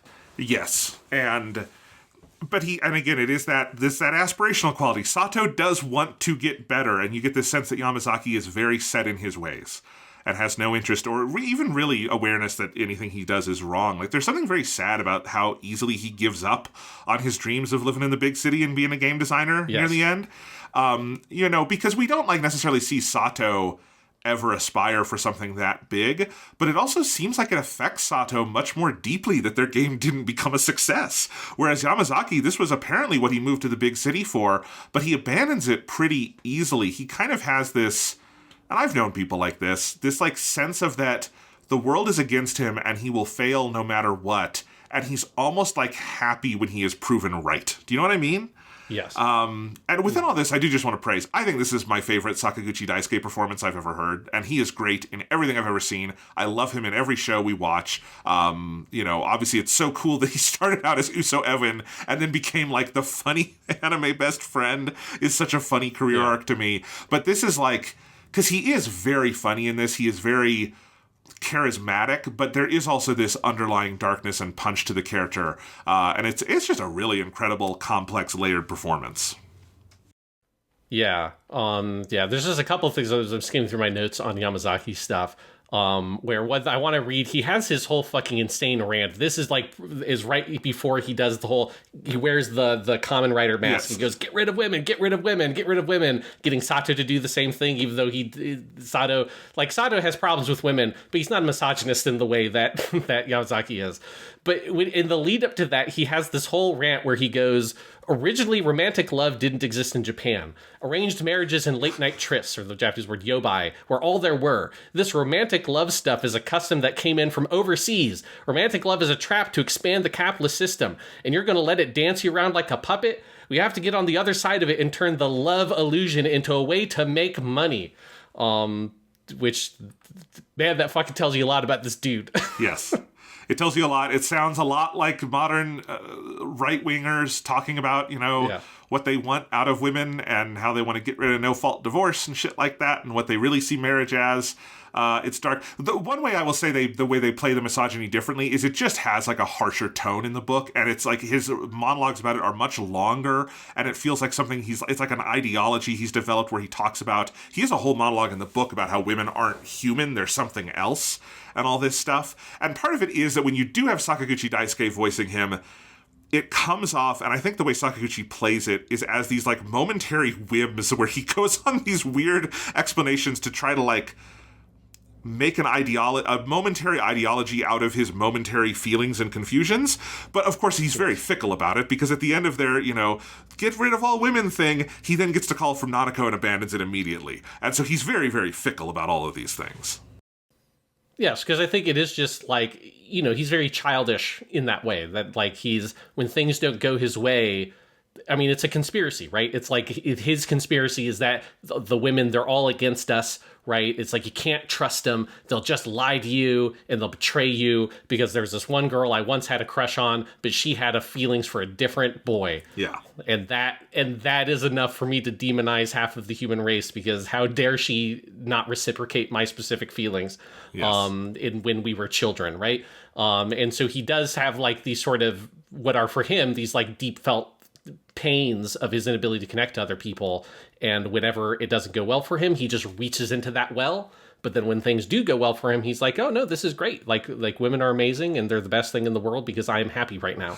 Yep. Fucked up, but interesting. Yeah. Those are like our main three characters, but there are a couple of other ones that you listed here, particularly Kashiwa Hitomi, who is the senpai character, is kind of our other biggest recurring star here. And what's her voice actor, Sean? She is voiced by Kobayashi Sanai, who has been in a lot of stuff. Particularly like around this period, she's one of the main characters in Hikaru no Go, Toya Akira, which that's obviously was a really popular series. I mean, it even was really popular over here. She's the main character, Alan Walker, in D. Gray Man, another big mid to late 2000s hit. She is the character Natsume Deko in Natsume's Book of Friends. That is the... is it the mom or the grandma? I can't remember her relationship, but she's like a predecessor of the main character who is like in all these flashbacks. I only ever saw the first season of that show, but it was really good. That character's cool. But then, notably for us, Jonathan, yes. She is also the main character, Kat, in Gravity Rush, where if you want to hear Kobayashi Sanai speak made-up French, you could play Gravity Rush and Gravity Rush 2. They're very good, and there's a lot of made-up French in those games. Sean, I recognized her voice. I knew her voice, and when I looked at your notes and saw that she was Kat in Gravity Rush, I went, oh my god, fucking hell, because that's part of why it was hard to place, is because she doesn't speak Japanese in Gravity Rush, but I could tell the voice. And it is, I mean, she's like a movie star style voice actress. Like, she plays these big roles that you're pointing out here. She has that kind of movie star quality, and it's part of what makes her such a fascinating character, is because she should be the person with their life put together. She's the person you see and you think they know it all, they've got it all. I mean, Sato's whole way he thinks about the world in terms of conspiracies is because his senpai said this to him, and he just assumes that she is smarter and more knowledgeable and more worldly. And to some degree she is, but to some degree she's just as fucked up as he is. I mean, literally, more so in some ways, because she's the one doing the whole suicide pact thing, right? And is totally miserable. And I do think the way Kobayashi plays that role of being able to kind of leverage the side of her where you would see her as very charismatic, very put together, very wise, but then also when she disarms herself in certain moments, how just human and vulnerable she is. I mean, it's a great character. It's a great role. And obviously a catalyst for a lot of really interesting things that happen over the course of the story. Yeah, absolutely. Like one thing I think is fun to think about with Welcome to the N.H.K. Is there's a lot of broad stylistic similarities to the Melancholy of Suzumiya Haruhi, both in terms of the literature, and they both came, the books came out around the same time. They're both so of locked to their main character's POV. Sato feels like a what if Kyon's future went real wrong in about 5 years? That's very sad. Is just who Sato is, basically. And then obviously the anime are also both came out the same year and have some similarities in terms of style and production and stuff. And they're both very weird, strange shows. But Kashiwa is an interesting alternate universe version of Haruhi to me in some ways. And that in that relationship with Kyon of the Sato is very, kind of openly reluctant, but actually really needs to have this relationship with this character. And they both are in this literature club room kind of alone, and they're just together at the end of the day, every day, because they have nothing else to do. And it's what if Haruhi was not a fantasy story in some ways is kind of what that relationship feels like. There's no other SOS brigade members. There's nobody else there. And Kashiwa senpai feels like a character who wishes she had the powers of Haruhi, because she's going on about these conspiracies and how the world is a more strange and fantastical place than you would expect, because she kind of needs it to be, but it's for such a more darker reason than for Haruhi, where Haruhi needs that entertainment. She needs to feel like the world is special. Whereas for Kashiwa, I think it's this sort of driving force of her own insecurities about her place in the world, that it needs to be better for her to matter. There needs to be more. Her unhappiness has to be explained through something bigger, because if it's not, what is the meaning of her existence, right?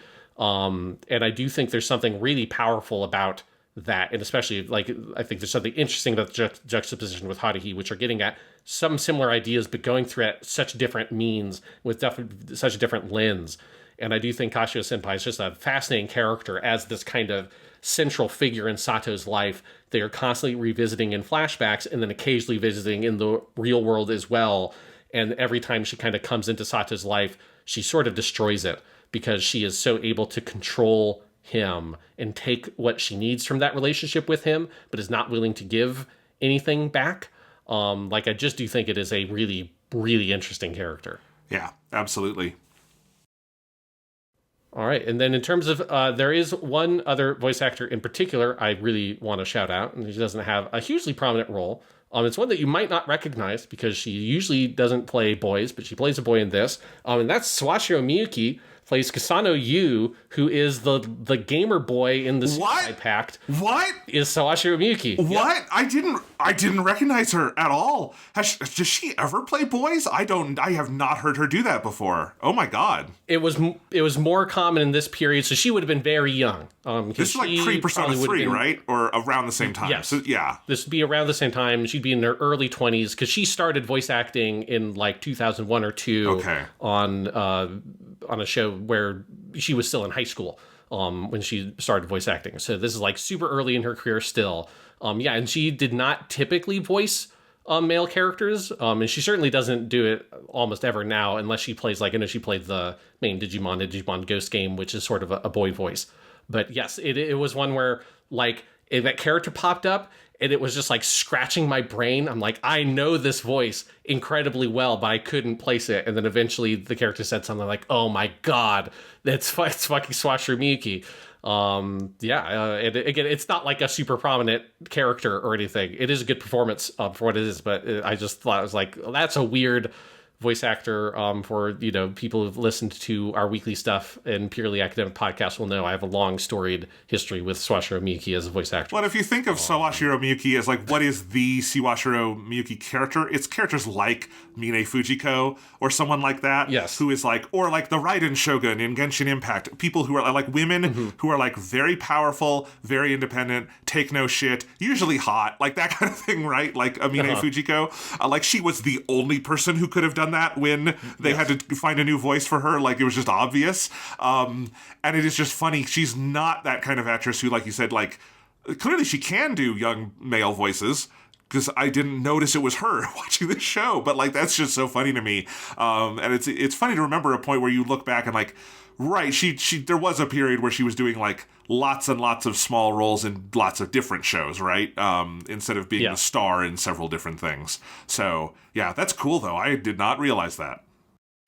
Yeah, absolutely. So it took me a while. So you don't feel bad if you didn't notice, because even I didn't notice immediately who that character was. Yeah, that's awesome.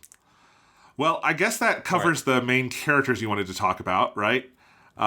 Yes. So where do you want to go with it next? I know you kind of broke up the episodes in your notes into different arcs or sections, and is that kind of how you wanted to go from here? Yeah, I think that makes sense. Let's kind of break down like what jumps out to us about the different arcs, and then I think we can get into the music after that. So I broke out the first 4 episodes I call Welcome to Hikkikomori and Otaku. So if you're thinking of your Dante's Inferno journey through the different levels of hell, of course, our first level of hell is Otakudom and Akihabara. So this is, there's like some really great stuff here where you have like, for instance, episode 3, Welcome to the Beautiful Girls. That is where you have, this is your first Kawabata Urkin episode. So I put in here in my notes, this is our really good storyboards on this one.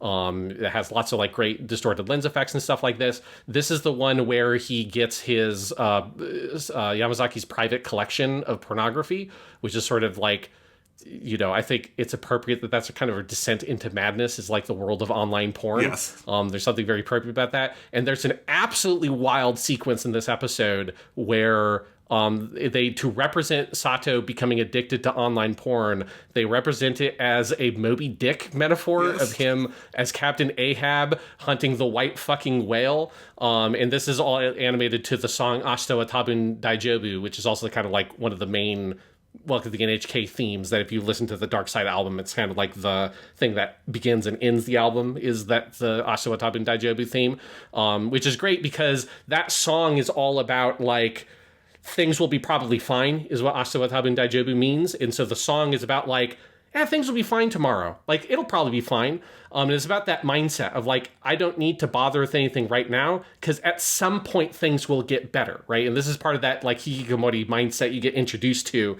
in these first few episodes, is like, something will fix this problem eventually, because there's no way I will be allowed to just sit here and rot. Like, tomorrow should be fine. And it's a great song. It's like, the lyrics are fun. They're like deeply ironic. It's a very N.H.K ass song.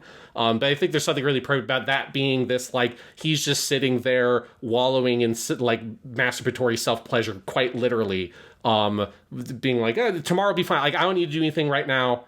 I can just enjoy this sort of like fleeting sensory pleasure of Captain Ahab hunting his white whale, and trying to find the perfect online pornography.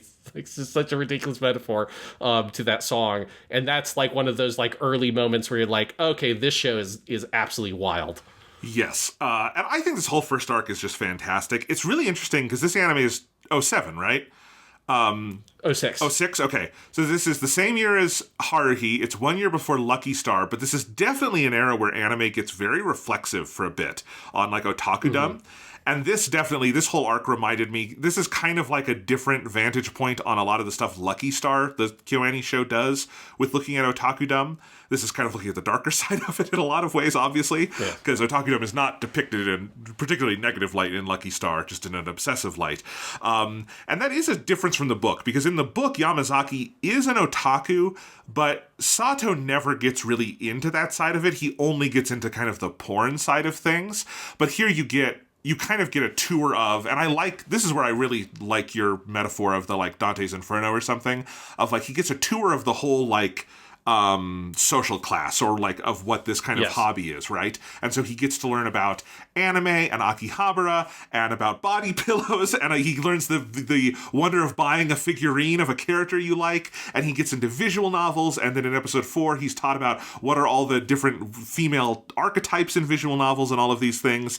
And I think that whole kind of tour aspect of it and the way he gets obsessed with it, because part of like Sato's whole thing too is that he himself doesn't have a lot of interests. He's kind of a sponge with what other people want of him. Like, I think part of why he and Misaki get along in their counseling is that he is open to other people's interests. He just doesn't have a lot of his own.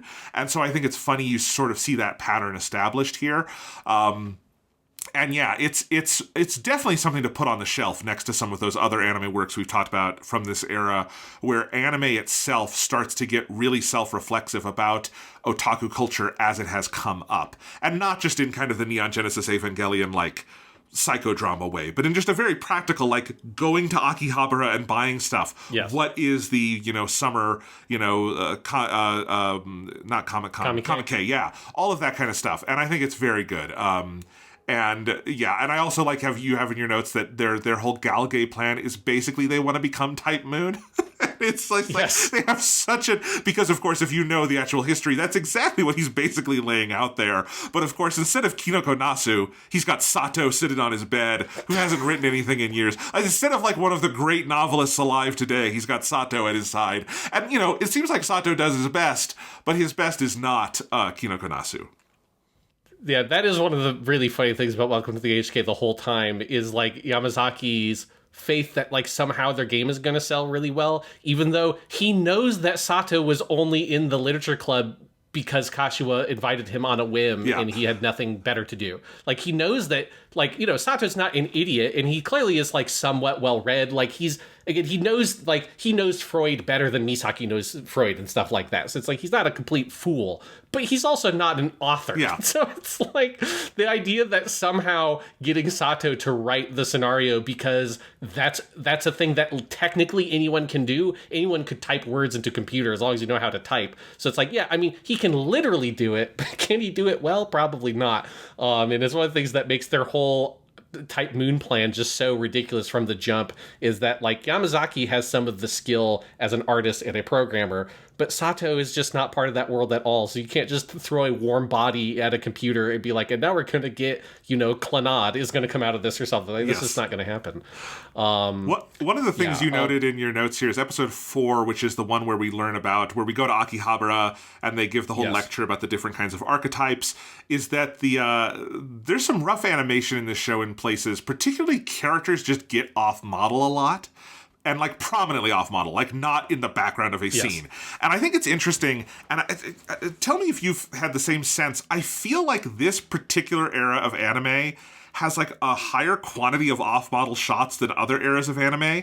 Like, I feel like it's something you don't see as much anymore. It's something in the film era you would get, but not as prominently. There's something about this particular moment of like, it's widescreen, but it's not HD yet. And I'm very curious, and at some point maybe I should just research this, like what in the production process, I feel like there's just fewer corrections. I feel like there must be some kind of stage in the process where something was rigid and there was less room for going in and correcting the art. Because basically any of the shows we named earlier, you'll see that other than ones by KyoAni who have their own bespoke process, you will see this like more uncorrected art.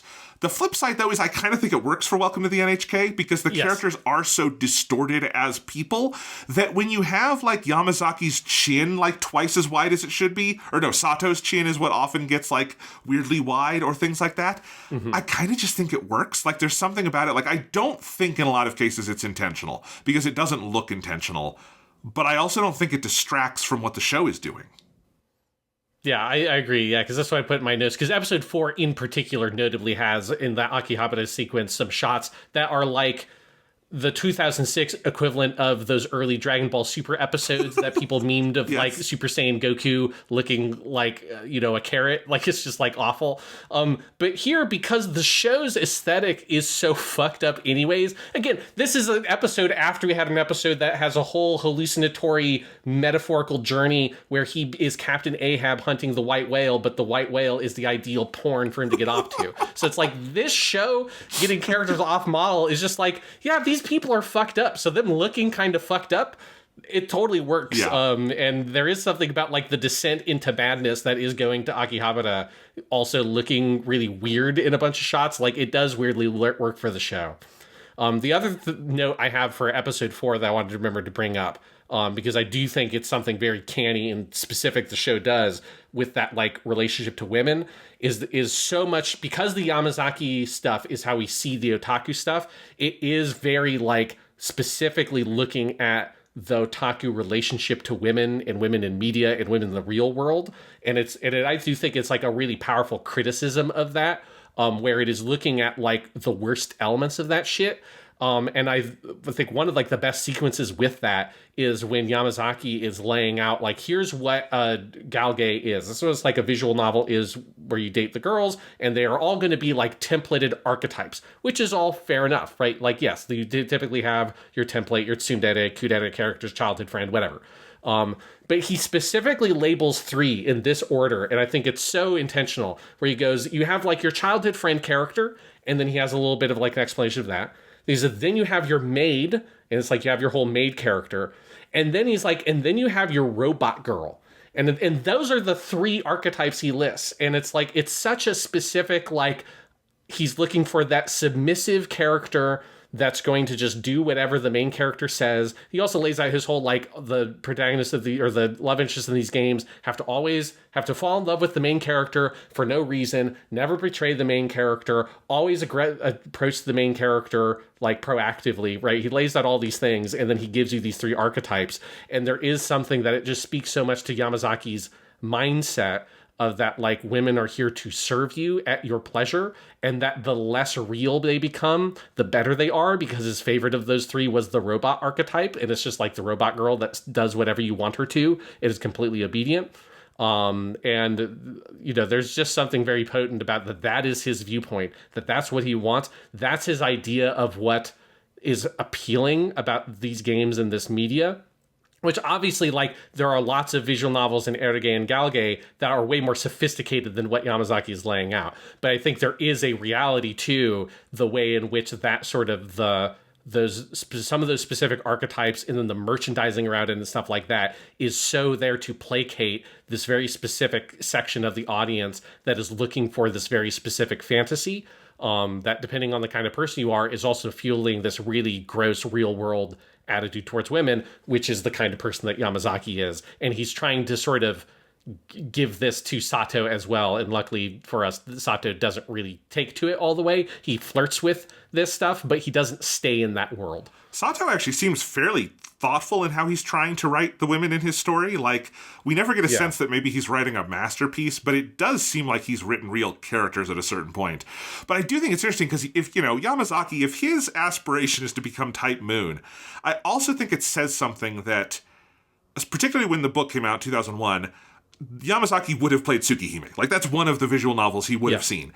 And, like, it's amazing that you could play Tsukihime and come away with that reading of the women in it, right? Like, because, yes, Tsukihime does broadly have those archetypes in some ways. Like, maybe they're not robots, but there's something else that is like that. It does literally have two maids, that kind of thing, right? Mm-hmm. But, like, the fact that you could read that game and that's what you would get out of it is fucking fascinating to me. And it says a lot that that's what Yamazaki drifts towards as his idea for success, is this very shallow wish fulfillment, right? Instead of, like, something that is very literally affirming his existing worldview rather than challenging it. And one of the things that differs him from Sato is, whether he kind of realizes it or not, on a journey of challenging his worldview, right? He is someone who soaks up other people's perspectives, and he does, like, even when he's not actively interested in figuring other people out, he is going out and, like, learning about people. Like, there's something different there between the two of them. Yes.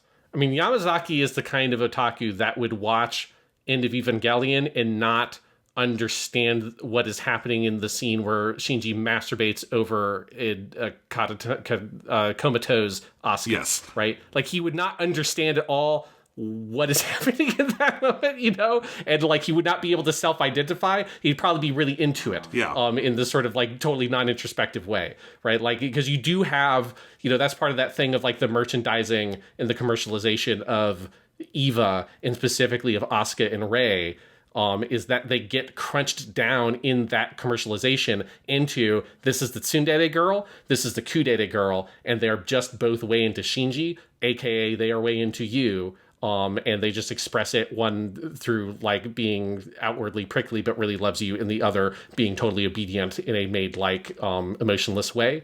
And he is, like, the guy who's into that. Yeah. And that's what he watches Eva for, is to explore that fantasy, not the ways in which Eva is trying to be critical of it. He probably doesn't like the rebuild of Evangelion, is what I'm saying. Yeah, absolutely. All right, so that's our tour through Otakudom. Then we have episodes 5 to 10 is, I think, a little bit less sort of defined in the exact thing it's doing, because it moves through a bunch of ideas, although there are a couple of major threads. So I linked them together as Welcome to Lies, Women, and Fireworks, because a lot of this is about, like, the Yamazaki going to school, and Sato following him to school. It's a lot of this stuff about, like, lying is a repeated theme here, because this is also where Sato's mom comes into it, and they have the whole kind of rom-com scenario of he has to lie to his mom and all that kind of stuff, that they kind of take the piss out of that a little bit here. And this is a really interesting section of the show, because it is, like, not as clearly defined as the other parts. This is, like, the one that least fits, I would say, in that Dante's Inferno kind of section, but it is really potent, because I do think there is, like, a lot of different spines working here at the same time to build up the larger structure of the show. Well, you kind of have, you have the episode where he goes to the classroom and he learns about what it's like for, this is like him trying on a bunch of hats, because you have his first counseling with Misaki, then this, from that counseling session is where the show then diverges from the book in a big way. And so then you have him going to the technical college or the vocational college and seeing what that is like a little bit. You then have his experience of having to, like, go on a date and pretend to be a normal member of society for the first time. You then have the fireworks festival. And so it is these, like, different sort of, again, like I said, hats he's trying on. And it's at the end of that entire whole spiel that he then kind of runs off with Kashiwa. He thinks he's gonna like get out of his cycle and go to something better, but he finds that he's on a suicide trip. We'll talk about that in a minute. But I do think these are great episodes. I mean, again, I think this show is just fucking rock solid through those first like 14 or so. And I was just so hooked into it. I do think the two-parter with his mom is just such a good version of that very like cliched sitcom story where the mom is coming and he has to pretend to have his life together. And I love in the first half of that two-parter how Misaki is constantly on the side going, I could play your girlfriend, and he doesn't get it, and he keeps denying the obvious sitcom solution. And then, of course, when they do try the obvious sitcom solution, the mom, she sees through it all. She gets it all. She's not going to go in his room because she knows it's terrible. Like, the mom gets it and is not an enemy here or anything. And it's fascinating. Yeah, I love that. So that's episode 8, Welcome to Chinatown, is the one where the mom comes. And I loved just every single step of the way. Everything they prepared in the previous episode is just rendered totally pointless. Because it's like the mom's not an idiot. She's not a cliche sitcom mom. You know, she feels like such a realistic character, where she knows that Sato's room is going to be complete shit. She basically knows, I think ahead of time, like probably Sato was lying entirely, but she's going to like see what's up. Obviously she figures out quickly over the course of the date that it's all a lie. But I love that she's not hysterical about it. She doesn't make a big thing about it. She's not like, you know, it's not trying to sort of create that like kind of sexist archetype of the mom that's like domineering over her son's life and stuff like that. I like how like understanding she is, and you get this really beautiful moment where she's talking to Misaki and Sato's listening to it, and she's relating that incident from their past. This is a scene in the manga. I know that it like depicts it like very, very similar. Like the framing is almost the exact same of the Sato breaking like some vase or something and lying about it, and the mom believing him, and then him turning around and being like, no, I actually did it, and her being like, okay, well then let's go apologize, and being very understanding for it. And Sato swearing in that moment he'd never lie to his mom again, and it like just crushes him that he's like repeating this like thing he should have learned when he was like 8 years old. And that whole sequence I think is just really powerful because it just so dismantles the whole ridiculous scenario they have been planning for, you know, and Yamazaki is at home waiting at the phone to fucking answer it for like the entire day, because the idea that I have to create a fake business with like fake business cards and a fake number for her to call so we can have Yamazaki pretend to be a receptionist. It's like so insane that he's built up this whole scenario treating his mom like she's like the enemy, when it's like she is like the person that he should really be turning to help him. And if he had done that, most of the show would have been moot. Because she probably, if he was more upfront with her, he probably could have gotten out of a lot of this shit way earlier if he had done that. Yeah. And you see, because this event is not in the book, you see more of his parents in the show than you ever do in the novel, where they're very distant. Really, the only interaction is when he gets his allowance cut off. And you do see how much warmth there is there. It is actually something that I think is interesting that's a difference in outlook of the show versus the book, is the book, and I think maybe part of this is because it's inside Sato's POV the whole time, is that adult figures are pretty dark, like uniformly in the book. Like there is, like the implication with Misaki's aunt and uncle isn't that they are abusive in the book, but they are not warm in the way they are in the show in episode 23, where like you can see there's like real love there. There's a sense that like, because you have a whole scene in the book where you see Misaki at church having to like give a report and how much she resents this, and it's because her aunt makes her do it, and like that's part of her entire depression. And so you also don't have a sense that Sato is particularly close with his parents. You have a sense that Yamazaki really resents his parents, all of this stuff, whereas all of those people in the show are shown as more sort of good, well-rounded people, like not necessarily perfect but trying.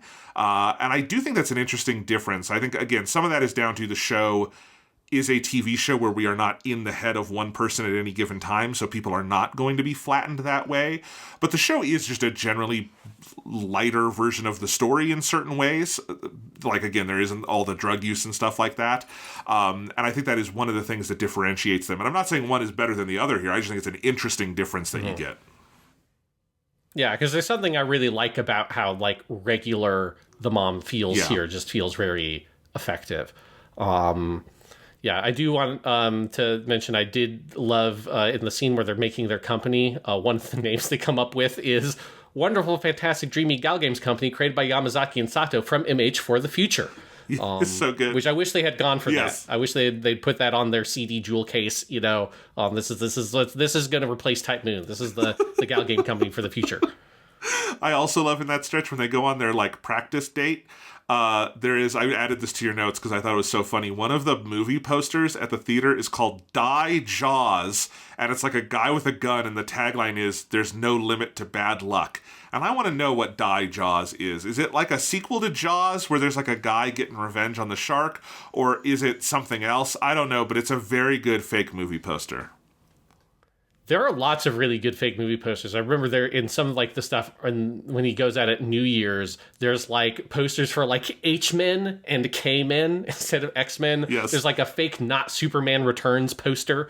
It really takes you to the mid 2000s that those are the superhero movies Yes. referencing are like X-Men 3 and Superman Returns. Yeah, absolutely.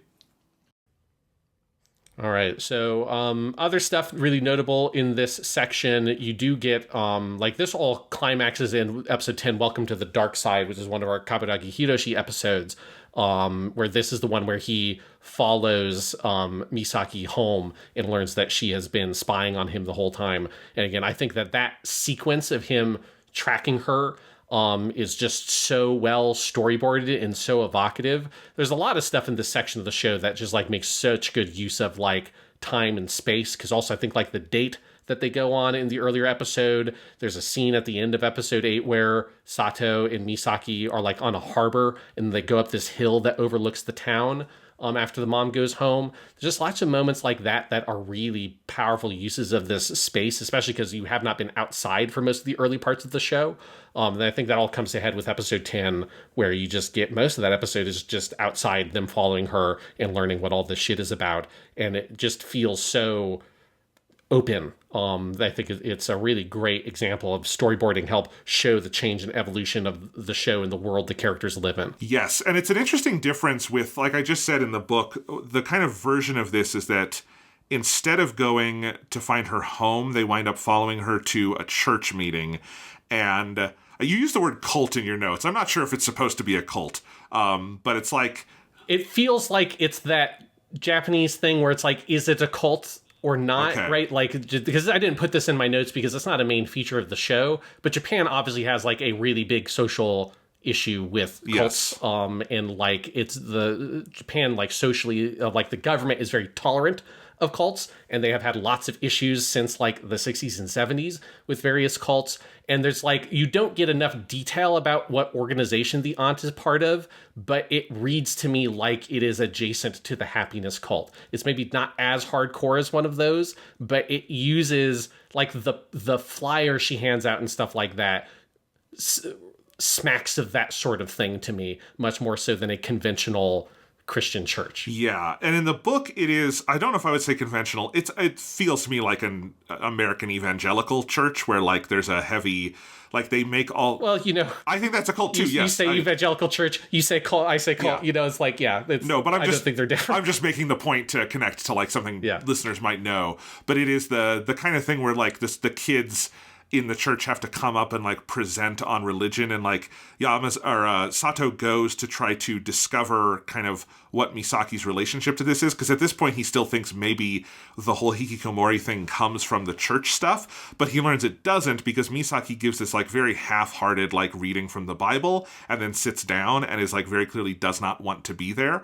And I do think it's an interesting contrast, because the show is more at arm's length on that in terms of like what the whole family is involved in and what Misaki's specific role is. You do just get that it is some brand of Christianity in the book.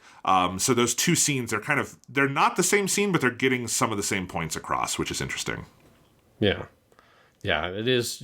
Yeah, because you do get this sort of sense of like how kind of like domineering it is in Misaki's life, even if it's like our viewpoint on it is very much on the edges. Yeah. But I do think the anime gets across this sense of like she is not committed to it, and in fact, like it causes her a lot of turmoil because she clearly doesn't actually believe in whatever this group is sort of professing, because you get a lot of that in the last section of the show with her talking about God. And that God stuff comes directly in the book out of the explorations of the church and all of that stuff. So it's a little more directly connected to like what she's involved with her family, because I think it's like specifically Sato asks her about her belief in God because of this religious connection, and she's very cold about it in a way he doesn't expect. Yeah. One thing notable that starts in episode 10 that becomes a recurring symbol, or it probably pops up earlier than this, but this is when the show points it out, is you do have this, the cat that's at the meetings that they have. And there's this moment here where at the beginning of episode 10, Misaki's feeding the cat, and Sato just tried to kind of a jerk. He says, hey, cats are super fickle. Like, they will forget you when you stop feeding them. And Misaki tells him that as long as she gives it what it wants, it will remember her. And then that is like becomes an obvious metaphor for her relationship with Sato, that's her perspective on what she's doing with Sato. Her giving these meetings with him is her feeding the cat, and the cat's going to keep coming back to this park. And that obviously comes back up later in the show when the cat dies. But it is a like constant thing here in the show is her with this cat, and that showing the kind of twisted idea of a relationship that she has with Sato that's totally transactional, and she's content on letting it be and making it transactional in the same way as feeding the cat is. Yeah. So can we move on and talk about the Suicide Pact arc now? I've been waiting, Sean. I want to talk about this fucking great arc. And here's the thing. I'm curious if this is going to make me sound like a psychopath. I think this arc is like one of the best pieces of black comedy I have ever seen. It is also... Oh, I 100% agree. It is also dramatically potent. But as a piece of black comedy, the idea that this is a story about a guy thinking he is getting out of his rut and going on a cool, fun vacation where he can have a personal revolution and reset himself, but he is actually known to us but unbeknownst to him on an island with other people who are there to kill themselves. Like, is it in kind of poor taste? Yes. Is it the most pitch black comedy you will ever see? Yes. Is it also really, really, really fucking funny as a situation to have this guy completely unoblivious about what trip he's on, and then once he does realize, is too socially awkward to back out of it, and so he winds up almost jumping off with them, which then turns into the real dramatic both irony and payoff that he winds up being the most committed to kill himself once he hears it all out. That is such a fucking journey. It is the most welcome to the N.H.K. thing because it is comedy and drama inseparably. You don't get to have one without the other in this arc. You don't get to have the actual dramatic revelations at the end of it without the extreme black comedy of him being the outsider in this scenario. It is like the most precise tonal tightrope walk I've ever seen a TV show walk, and it just fucking sticks the landing 10 out of 10. Unbelievable. I couldn't believe what I was watching.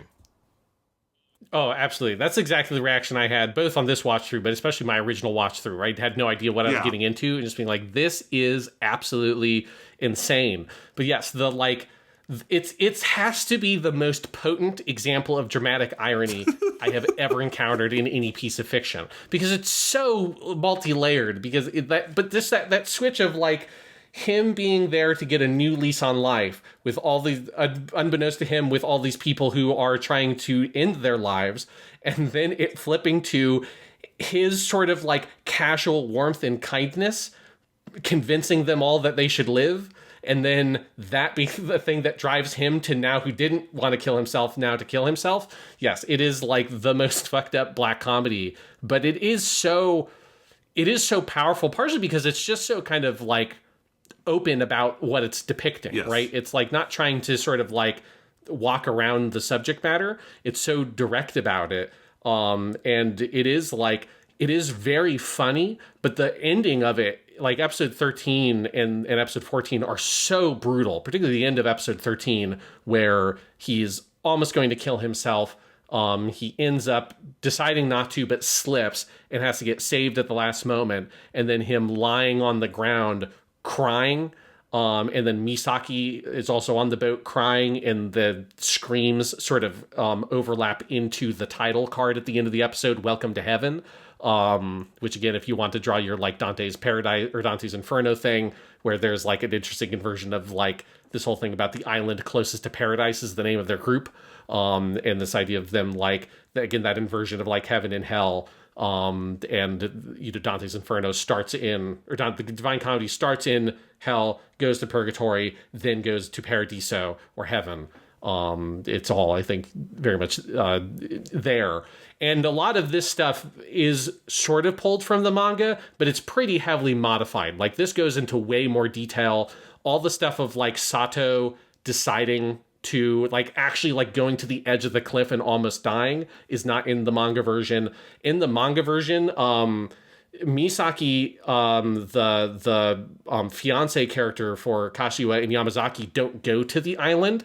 They discover Sato's note, think it's a suicide note, and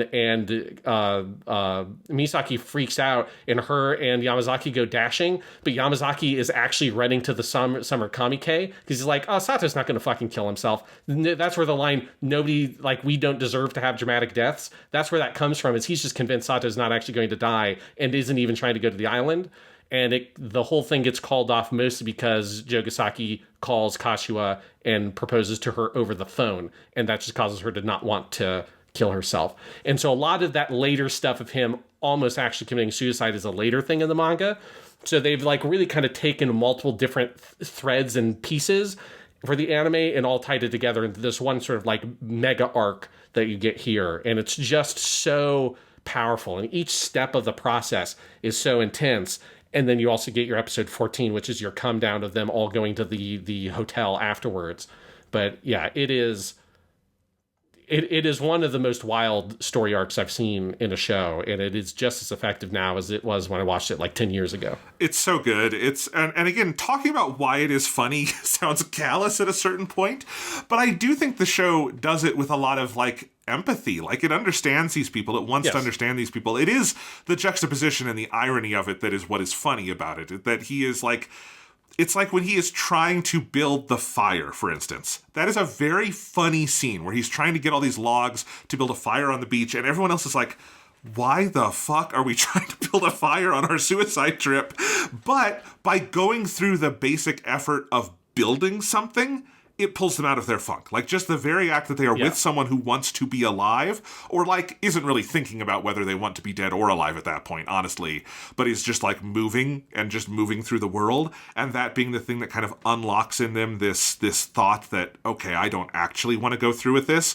But then, of course, as is typical with, like, talking someone down from suicide, the fact that they all are made to realize the things they have to live for, which was what shines a light onto Sato, that he feels like he doesn't have anything to live for. Yeah. Again, funny, brutal, sad, and then starts, I think, the next phase of the show, where one of the things you noted, Sean, for episode 14, Welcome to Reality, which is where they go to the hotel, and just, it's a very powerful episode. There's a lot of talking about the ramifications of suicide. There's a scene where the janitor explains what would happen of, like, people would, like, you know, the Coast Guard would be mobilized and people would have to go out there and risk their own lives to look for the bodies. A lot of money would be spent. There would be a lot of fear. There would be a lot of economic impacts to the local tourism because of this, like, just both, like, practical and very emotional impacts and all of that. And Sato, like, has the least amount of dialogue of any episode in that one, where he's just observing, thinking about what happens. And that kind of prepares us for what his role will be in the next kind of phase of the show, which is kind of getting back into that Dante's Inferno thing of observing, like, what is the video game lifestyle? What is the MLM lifestyle? These sorts of things. And putting him on a slightly different posture, because now, yeah, he is alive, but he had this realization of his life being empty. What does he fill it with? I'm kind of, as you look at it structurally, everything you were saying at the outset of this episode, Sean, I think feels very true. Yeah, and I think there's just also, this is where obviously so much of his relationship with Kashiwa comes to a head, where the thing that really pushes him over the edge is realizing that this whole fantasy he has built for himself on this island from the very beginning has been wrong. That he has sort of, like, imagined, oh, this is the turning point where I can fix this mistake I made by never getting in this relationship with Kashiwa in high school. Right? Because, like, one of the things that starts all this off is her busting in his apartment when she's drunk, basically. And he remembers this moment in high school when she broke up with some boyfriend she had. And he sort of consoled her, but saw that as a potential opportunity to start a relationship with her, and believes that that is like this, like, one of the turning points in his life that led him to this. And so he's like, I can do this over again with her. But of course, like, the whole thing is that she does want this relationship with Jogasaki. Like, the reason why she is driven to this point is because she feels so lonely and unimportant, because you see both at work, she's just completely shit on by this terrible boss, and she has no real friends at work. And that also her boyfriend Jogasaki, who she clearly cares about a lot, is so busy at work that she can't spend time with him. And so I certainly don't think the show is doing something as petty as saying, like, her suicide attempts are just like her wanting attention. I think it's a lot more than that, because I think that's a big kind of misconception around suicide, that that's not really just what it is. But it is from this, like, deep pain of caring about and loving this person and not being able, and feeling like you're disconnected from them. And if I can't be connected to this person, if I can't have this life, like, what's the point of living anymore? And so the thing that brings her out of that is him coming and proposing to her, right?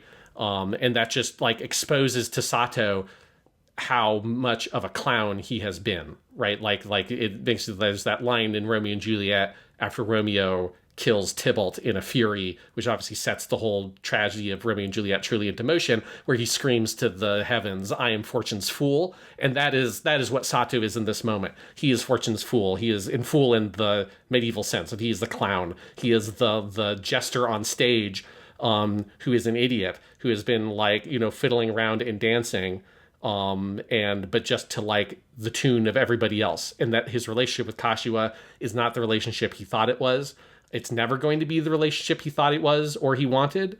And that's the thing that sends him into that sort of sudden crisis. But of course, that sudden crisis is also the culmination of all those little pieces we've seen along the way, of all these attempts he's had at trying to build a life that we had through all these different episodes. As you said, in like 5 through 10, he's putting on all these different hats of different things he's trying to do, and none of them really fit. None of them really work for him. And this last sort of thing that he has been obsessing about his whole life, this relationship with Kashiwa, here it is truly, well and truly over. That's just such a powerful culmination of everything that has built up to this moment that sends him into this sort of suicidal, frenzy. Yes. As you also note in your notes here, Sean, you've written, it's brutal that Sato never tells anyone he never planned on killing himself. Yes. And it's so true, because it's both funny that everyone just assumes he was here for the suicide. Like, the fact that they find his note, which was meant to be like a positive, peppy note, and they see it as a suicide note, is funny. But then it is also, you use the word brutal, and it is brutal, because he had no conscious suicidal ideations before getting to that island, and everyone who knew him thought he was suicidal. Like, that is a brutal thing to learn about yourself, which is part of what sends him kind of spiraling into the next phase of things. But that is, boy, like, talk about a piece of brutal dramatic irony. That is it. Yes. This is also where we get my favorite song in the soundtrack, gets its full, or not the full version, it's one of the second verse in the chorus, but you get Yokuso Hitori Bochi, or Welcome to Loneliness. This plays after Kashiwa Senpai leaves. You have that whole section where the older guy then offers to give Sato a ride, and then his family comes up, and Sato's totally alone and has to just go home on his own now. And that's the song it's almost all just acoustic guitar. There's some drum accompaniment. That's probably my favorite too, I agree, yeah. It's like the hardest hitting E minor chord I've ever heard. That's the chord that starts that song. And it just, like, when it hits, whether it's in this version, which is the lyrical version, or the various instrumental versions that play, you just get that E minor into a really interesting, like, F/C chord and then C/G chord, that, like, have some, like, cool fingerings that sound really cool on the guitar. It's just like a really great little piece of acoustic guitar music, and those chords hit like a fucking train. And yeah, like him watching Kashiwa walking away, not truly for the last time, because obviously we do see her again, but meaningfully for the last time for him, that relationship is over. It's just such a powerful song, and it comes in at the perfect moment there. Absolutely. So then do we want to talk about the next arc where we get into MMORPGs and pyramid schemes? Yes. So we get our not Final Fantasy XI that Sato becomes obsessed with. That then leads to his, getting wrapped up into that whole crazy pyramid scheme. Yes. Yeah. I think episodes 15 and 16 could have been one episode. I think it's pretty drawn out at two. Sure, yeah. But here's one thing that is fascinating, just as an anime critic. Going back to 2006 and seeing a show do an isekai thing before isekai was the genre we know it as now. Because, the term isekai, as we've talked about many times, goes back to, very old Japanese stories before films or anything.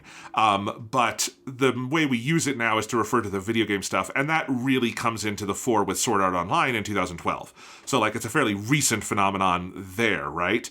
But this is before you've started to have it in books, because Sword Art Online starts... it actually would not have started publishing in book form yet, but it had been a web novel for several years at this point. But you do have it doing, the show it really reminds me of is Bofuri, particularly of, your kind of slice of life isekai show where someone goes in, and also it's Bofuri because the person goes in and doesn't know what they're fucking doing and plays the game wrong, and that's kind of the joke. But it is funny how it, predicts a lot of the visual language that will be used, although it also has a very solid sense of comedy and irony to it, where it does something that later isekai shows generally will not do, which is that it cuts out and shows the actual game on the screen as a comic juxtaposition to the hyper-dramatized imagination of the animated sequences. And I found that very funny, because again, that's a gesture you just don't get in isekai stuff much anymore. Yeah, because I do partially because modern games are so much more kind of immersive in their the way they're presented. But here, he's playing what would have been already kind of it's like a pastiche of a relatively older MMO at this point. So his character is such a sort of archaic little 3D character in this very zoomed out view.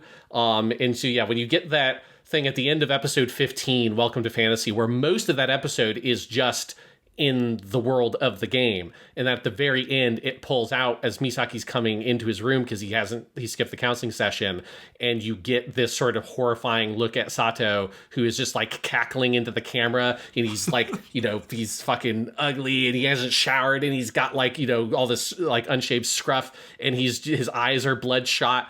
He's just staring at this very primitive looking 3D game with a little cat girl in it he has become obsessed with. And I definitely agree that it is overextended at episodes 15 to 16, but it is a really great way to end an episode, is to have this prolonged, you're just in the game for so much, and then this ha ha ha. And then I think honestly, I think probably it plays better now than it did at the time because of how dominant this kind of show is, that it if this show came out now, it would be a send-up to a dozen different anime, but that this predates. And so there's something weird about the cyclical nature of some of this stuff, that this is from this kind of early run, because obviously you do have stuff like Dot Hack and stuff at this point that's these prototypical kind of video game isekai shows that this is, I think, riffing on a little bit. But now it's become so dominant that this would be a scathing critique of those shows if they just released it in 2026 or 2025. Oh, I think they would have had to think twice about how they do it, because it does today read as a rejection of a lot of the central ideas behind isekai shows, which is that digital worlds can have a meaning and you can make meaningful relationships there and all of that. This is much more on the the catfishing term, and specifically the documentary that it comes out of, which is that the digital world is false and there is not meaning or value in it, which is very counter to where the isekai genre has grown in the years since. And so it would play as very scathing if released today in this form. I would love to see a crossover where we have Sato gets way into Gundam Build Divers, and he interacts with the cast of that show and wants to murder the little girl so he can keep playing Gundam Build Divers, because he'd be way into it, at least at this phase. Yes. Oh God, I don't know if I want to think about that, but yes, that. Oh my gosh, that would make Gundam Build Divers a more interesting show. We can at least say that. Oh, for sure. I mean, it wouldn't take much, but. Yeah. But yes, so then we get episode 16. This is where we get all the, as you say, the catfishing stuff, where you get the big reveal at the end that Yamazaki is Mia, which obviously I think, if you're not an idiot, you've seen that some kind of twist is coming, that obviously the whole thing of the adorable, perfect little cat girl is not real. And you do get, there's a scene there that is adapted from the manga, but in the manga it's a totally different context, because I think there it's Misaki is telling him this, but where Yamazaki asks him to imagine himself in 30 years, and he like imagines this whole like kind of gremlin version of himself 30 years from now as this like complete monster. The thing I thought that was interesting about that specifically was that when I was doing a bunch of my research on the hikkikomori stuff, that is like, there's what's referred to as like the 80-50 problem, which is that you are getting this whole generation, like the original generation of hikikomori from the 90s, are lots of those people are becoming 50 years old, and the people that support them are their parents who are like 80 years old that are 30 years older than them. And I thought that's like, oh, that's like actually kind of weird that it's specifically, there's like a bunch of news stories and stuff about it that is like super recent coming up in Japan. And so it's like, oh, that's like kind of weird watching the show and getting that like, you know, because there's all the stuff about his parents who are incredibly elderly in that vision of the future being like, we can't support him. Like he's, you know, what are we going to do for him now? Like we can't work. And I just thought that was like really interesting because I did not remember that moment at all, but it is like very specifically prescient of stuff that is being discussed at this exact moment. Yes, I know, it was funny to me too, because like because some of that stuff, as you said, today is no longer theoretical. It's like come into the fore as an economic problem for obviously not just Japan, but some other major nations as well. And yeah, I don't love how that scene is done. It feels very fat phobic in how they show it, like because it's less about like the economic burden than it is like, oh my God, he's so fat now. And I don't love that element of it. But sociologically, yes, there is some interesting stuff going on there. The best part of this whole thing, though, is Misaki trying to get through to Sato in the game. And I thought when I saw the next episode preview from 15 into 16 that she was going to like go into the game and try to like pull him out that way. But instead, she comes over in a Catgirl suit and then she researches Moe and comes over in her middle school uniform. And those two scenes are two of the funniest scenes in the whole show, because Misaki does not wear either of those naturally. She is not an otaku. She doesn't get any of this stuff. And it's her approach to everything, like her self-taught autodidact way of doing this is very funny when applied to that scenario. Yeah, exactly. I love like her little cat girl thing is just her normal outfit, but she has like a little tail tucked into the back of her pants and like little cat ears, and she goes, "Yeah," you know, and that's it. And yes, and she thinks that's gonna like knock him out of his funk because she read what Moe was in a book at the bookshop. Yes, I also noted here that it is very funny in these two episodes having the voice actor who plays Sato shout out his big crazy special moves that have like a whole chant and then a big spell name and shit. And it's like that dude does such a good job of like making that feel so ridiculous but it sells the fantasy of that this is what Sato sees himself as, is like, you know, there's that like power of I'm fighting this dragon and I've got my cool moves and I've got all this shit. And he's, you know, it sells why he is so absorbed in the game, because it lets him not think about all the shit that he had just been dealing with in the previous episodes. Yes, absolutely. All right, and then that brings us into the kind of culmination of the arc, which is all the pyramid scheme stuff, because obviously this transitions into, because he's playing the game, the one character's older brother, Kobayashi, the N.H.K character, her older brother is in the game, and she kind of hears Sato, and so then she looks up him in the yearbook to make him, as you later learn, in order to just, you know, target him for her pyramid scheme shit. But yes, this is where I think this might have been where I kind of learned what pyramid schemes were, because I would have watched the show in like 2012 or 13. And I don't think I would have really, like, I think I was vaguely aware of it, but I don't think I'd like really encountered it. And I just remember being like, oh, holy shit. They'd like kind of looking at it, it's like, this is a whole crazy thing. Because I didn't put in my research that, because I don't think Japan does not, as far as I can tell, does not have a particularly unique relationship with multi-level marketing and pyramid schemes. It happens in Japan as it happens anywhere else. There are a couple of very famous examples of it. There's one in like the late 80s that is like a huge example of a pyramid scheme, but this is more like, you know, is exactly what you would expect if you know anything about multi-level marketing and pyramid schemes. Yeah, there's no cultural adjustment needed here. This is just exactly as we understand it. There's a bunch of like examples that you could give for this that are exactly the same. And I actually thought it was kind of fascinating to see in the Japanese context that there really is no difference whatsoever in how it plays. And like even down to the whole thing of like the rich douchebag trying to run it. His whole thing is he gets a fucking sports car. Like that's still the thing with online grifters. Now you can take that outside of MLMs. That's just the way like, your crazy online grifters like, Alex Jones with his watches, or Andrew Tate, who also does his sports cars. Like, that's how they do it too, is targeting people with like these ostentatious displays of wealth. It's interesting. Yeah, and yeah, that whole scene where he gets dragged into this whole Mouse Road thing unwittingly by Kobayashi, and just how all of that works. Them in this like weird little shack in the middle of nowhere with the big ostentatious sports car out front. The whole thing of them like being kind of made through peer pressure to clap during the demonstration, and you've got these like two incredibly obvious plants that are up at the front that are like super enthusiastic to create that peer pressure scenario to weed out the people who are not going to be influenced, and to create that sense of like unity for everyone, to get them to buy into it.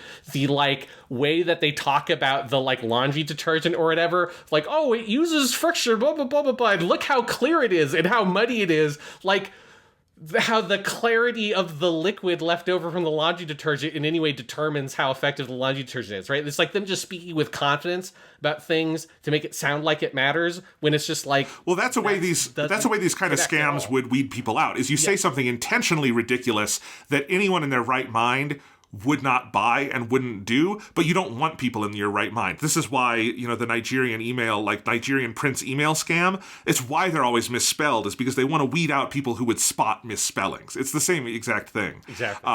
The best thing about this whole arc, though, is episode 18, Welcome to No Future, where Misaki and Yamazaki decide to help Sato get out of the situation, and they get him way deeper in.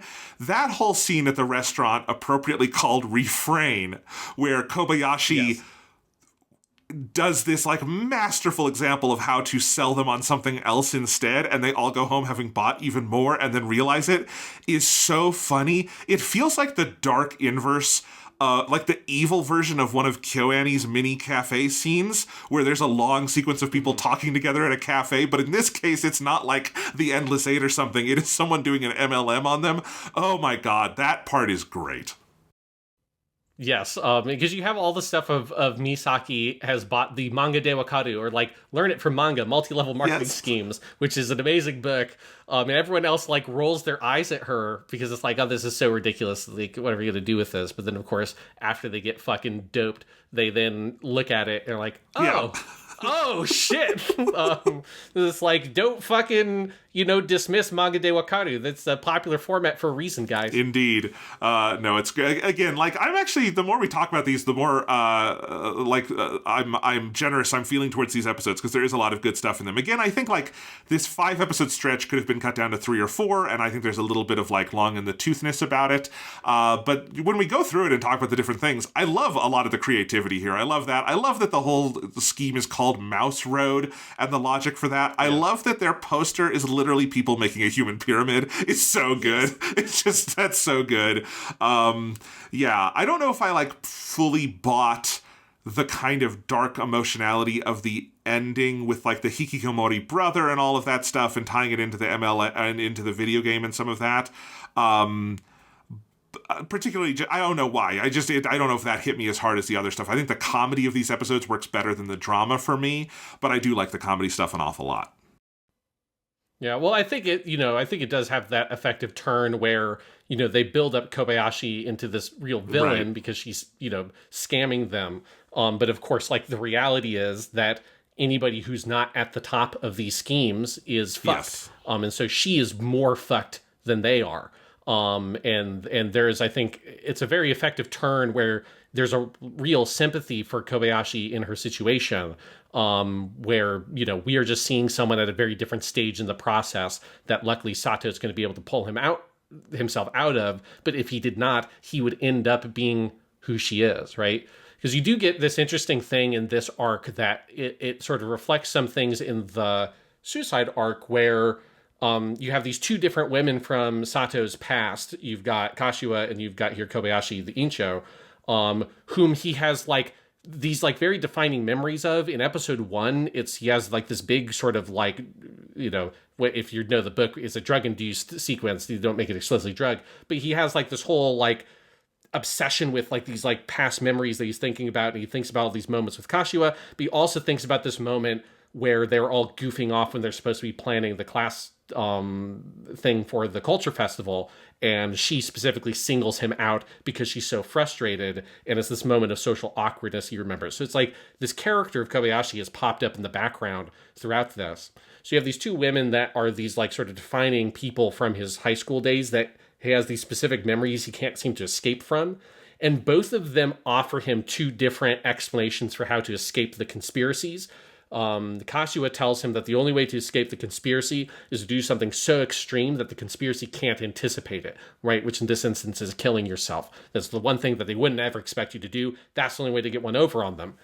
Kobayashi tells him, though, that the only way to win, the only way to get one over on the conspiracy is to be on the side of the conspiracy. The only way to not be a sucker is to be someone who suckers the sucker, right? You gotta, trick people and be the deceiver if you don't want to be the person who's deceived. And that's the thing that she professes to him. But of course, like in both instances, it's a very false notion, because of course Kashiwa doesn't really want to die. She wants to be happy. And of course Kobayashi does not really want to be tricking people. She also just wants to be happy. She wants to be able to live her life with her brother. And she doesn't want to have to be this villainous monster that's tricking people, that she is as much a victim as they are.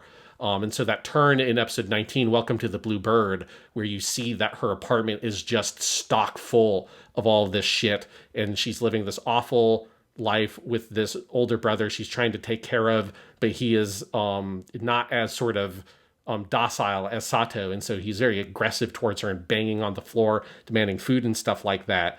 I do think that turn feels very powerful to me. And this very like striking ending you ultimately get of the Mouse Road getting sort of destroyed by the legal system. Misaki seemingly is probably taken in by the cops for some amount of time, or it's not Misaki, Kobayashi's taken by the cops. The brother almost starves and has to go out. And that there's something about like the fact that the sister and brother don't actually meet in the ending. That there's something about there's like a friction to that I think is very powerful. Where like the damage of this shit is not so kind of easily resolved just because the law came in, just because even if you get rid of like the financial debt, even if this guy goes out and gets this job, there is hope, but there's also like a lot of pain in that ending that's very powerful, I think. Yeah. And then we get into what you've called Welcome to Farewells, the end of the series. And we've already talked about a lot of this stuff. But what specifically do you want to go into here with how the whole story wraps up? I just like the progression of it a lot, where you get, obviously you have, all the stuff with Yamazaki, where you get the stuff we talked about with Nanako and then them going to the Kamike. I love the detail that their game just sells like 5 copies or whatever. Well, here's what I and it was like... Sorry, what I was going to say is what I specifically love is how that's delivered, in that you have one episode that is them building up to finishing their game, end the episode, go to the next episode, they're so happy they've done it, and 2 minutes into the episode, their dream is dashed. And so you have a whole episode left where that dream is unfulfilled. And I think doing that across the episode break is so smart, because it makes that feeling of letdown so much heavier for the viewer, because like them, you expect a story to come out of this, and no story comes out of it. Mm-hmm. They just have to go home. Yes. Yeah, and it's the thing the whole show has been building up to, is them making this game. And this is something very unique to the anime, because, as you say, like in the novel, the game stuff is totally different. And then the manga, they abandoned the game project well before the ending. And so this is like a specific thing with the anime version of the story, is this like they have committed themselves to this creative project. And there are things that I think both of them clearly have gained by going about it, but also partially because they went about it kind of the wrong way and for the wrong reasons. It's very empty at the end. That like, partially because like the thing they were trying to do was to be a big financial success, and they didn't engage in any of the real strategies that the people who are actually huge successes in the space do. Whether that's, you got to be incredibly skilled, and Sato is not Kino Kanasu, right? He is not like this like writer who's been writing since he was in middle school and self-published all this stuff online and has had other people read his writing and giving him feedback. He hasn't done any of that work. Yamazaki seems like better at that stuff, but also because he's also going to fucking school for it, but also is not clearly like refined. He's not engaging with his peers. He's not collaborating on anything. You kind of like mentioned it earlier, Jonathan, but it's really telling that when Sato tells him like, well, why don't you sell some of the copies of the game to your classmates? He's like, well, I don't want those people to buy my game. And it's like, dude, those are the people that you should be like having rivalries with. You should be like showing your stuff to, getting their opinions on. Like all the people that when I've been doing research for podcasts we've done on Type Moon, on all the different like writers we covered in Kyoto Animation, one thing they all had in common was that they all had self-published lots of work before that point, and that they were active members of a doujin community, going to comiques both as people to buy things and to sell things, and meeting people and creating relationships. And that's the thing that they had never done. So because they had never really committed to the game truly, it just ends up as this sort of, you know, this totally vestigial thing that they've done. They have sold a couple of copies, and they'll probably never hear about this thing that they spent so much time and work on for the rest of their life, because they're so short-sighted about how they went about it. Yeah, but it also just like that moment, and I think this is also something so true to when you're young. And I wonder if this hit you different, Sean, watching it now, because you would have seen this when you were like about their age, right? When you first saw this show? Yes. Yeah. I would have been younger than Sato. Younger than Sato, sure. Yeah. And I think like in hindsight, we all build moments like this to ourselves, right? We all have those moments where we think, this is the thing that's going to change my life, and this is a demarcation point where when it happens, things will be different. And even if you have success in that moment, even if you do well, it's not usually a demarcation point, right? Because life does go on. Yeah. You still have to have money, and you have to feed yourself, and you have to go home, and all the just the daily grind of things goes on. And more often than not, it won't be any kind of demarcation point. It'll just be a letdown, because life doesn't usually work in clean narrative arcs. Even if you are a success, Type Moon did not go to one comique with Tsukihime and come out as Type Moon, right? Like, that's just not how this happens. And so it is a fantasy, but it's a fantasy we are all guilty of in one way or another, whether or not our thing is arrow gaze at comique or not, right? We've all done this. Yeah. And there's something, and again, I think the episodic structure and kind of weaponizing TV structure against the audience to sort of remind us of what that feels like, of the build-up. Oh, this next episode is going to be about this thing. That episode's not about that thing. We're done. Yamazaki's gone by the Eyecatch, you know? Yes. And I think that just, it's one of those things that it feels like a very universal experience that this show has its finger on the pulse of very clearly.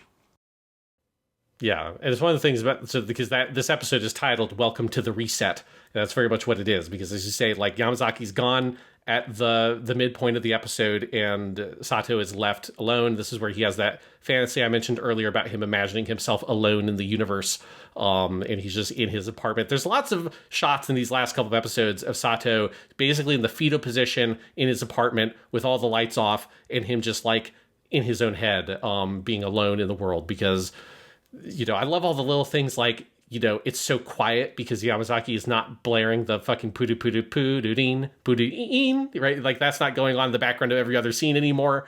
And as much of a fucking like jerk Yamazaki could be, he still was this person that Sato had a connection to. I think it's in the next episode, but he has this great moment where he's monologuing to himself, and he realizes that one of the reasons why he was able to do all the things he'd been doing in these episodes is because Yamazaki was this lifeline to his high school self, and that as long as he was with Yamazaki, he could be the person he was in high school before all this shit. And that with that gone, he all of a sudden he has to be the person he is now. He doesn't get to be the reliable senpai from high school, even if maybe Yamazaki doesn't totally see him that way anymore. He's able to adopt that persona because of that connection, which is obviously like a super real thing, that when you meet someone from a very particular time in your life, you kind of fall back into the habits of that time and stuff like that. And I thought that that's like a really potent observation the show makes, and how central losing that one relationship is at causing him to kind of fall apart here. Yeah, absolutely. And one other thing I wanted to mention there, because you talked about Sato alone in his apartment. And one of the other things I think aesthetically that is a masterstroke of this show is how it develops the interior space of the apartment.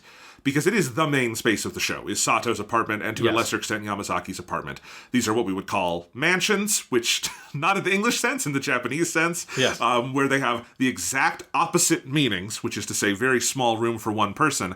And I've been in one of those rooms. My brother lived in Japan for a little over a year, and he was in a room, like that exact room, just, because those are very standardized. In the book, they call it a six mat room, because it's how many tatami mats you can fit, and it's that kind of room. And I stayed with my brother for a couple weeks, so I did get to, like, quote unquote, live in one of those rooms for a little bit. And it is such a unique thing. It is such a psychological space. I mean, we've talked about this before on Garden of Sinners with the room that the main character of that show lives in, and like how much, particularly like episode 1 of Garden of Sinners, works with like that space and what an eerie, weird space it is, because it is also a quintessentially Japanese space, because it is such a unique, like, this is how Japanese apartments are made, and most Japanese people, particularly if they go to any kind of city center, will spend at least some of their life living in one of those rooms, and they are isolative, even though they are in places where lots of other people live, and like there's something so ironic and like dramatic irony about that element of it. The fact that they are small in a way where no space is allowed to be wasted. You have to kind of fill it. There's that moment after Yamazaki moves out where they go, man, there's a lot of room in this apartment. And it's like, because we took all the stuff out, right? And it suddenly feels big. And I just think like that is one of the things, because it is a show about a character who is a hikkikomori, they have to do this, but they do it very well. The show would not be nearly as good as if they didn't, is the development of that space as something really palpable and meaningful and, symbolic on one level, but very concrete on another. Yes, and that you also get this sort of, there's a real tangibility to it, and also the way that space evolves over the course of the show, that he gets new things in there, right? Obviously, in these last couple of episodes, he's got the Pudding, like, weird statue thing or whatever he gets from Yamazaki, where there's a great, like, almost kind of pseudo jump scare moment of him coming to the apartment and it's standing there covered in shadow. He then hallucinates. But you do also then get, like, when the apartment transforms during his delusional periods and it, like, becomes sort of, like, all like wibbly wobbly and disconfigured, and that's also like a fun use of that space and how it transforms. Absolutely, that stuff's very cool. You then get in episode 22, Welcome to God. This is where Sato and Misaki have been separated, and he gets his last encounter with Kashiwa senpai, and I love all this stuff. So you get one thing that's great in this episode is you get this sort of like double bluff sex scene fantasy, right? Where the episode opens with a sex scene fantasy he has of going to a love hotel with Kashiwa, but it's depicted in this way that I think like you're meant to immediately clock this is not happening. Like it's so heightened, it's so kind of like perfect. And of course the reveal is that it is all just a fantasy. But then he has all those like long conversations with her and her like regrets and stuff, and like her fears about getting married and settling down and feeling like there's still this like conspiracy out there that she's afraid of like, that things are going too well, and is that part of this conspiracy of the world. And then they end up actually at that hotel district, and then you get a second sex fantasy scene, but this one is much like more real, and it's like much like kind of grimier, and it like is, even though I kind of knew that he doesn't have sex with her, like I still was kind of taken aback when it was a fantasy, because you have this sort of romantic version of it, then you have this much more real version of it, and then Sato pulling out of that moment is really powerful, because I think it's such a moment of personal growth for him, because it's like at any point earlier in the show, I think he would have done it and gone along with the idea of like, let's have an affair, which is what she says to him.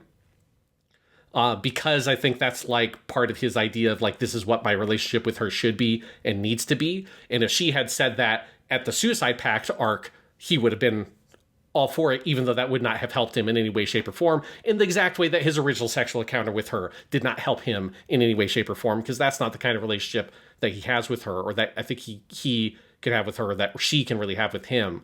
And so it shows like this real power of strength that he's gained over the course of everything he's done in the show, that he's able to say, no, like we shouldn't do that. Like we should go home.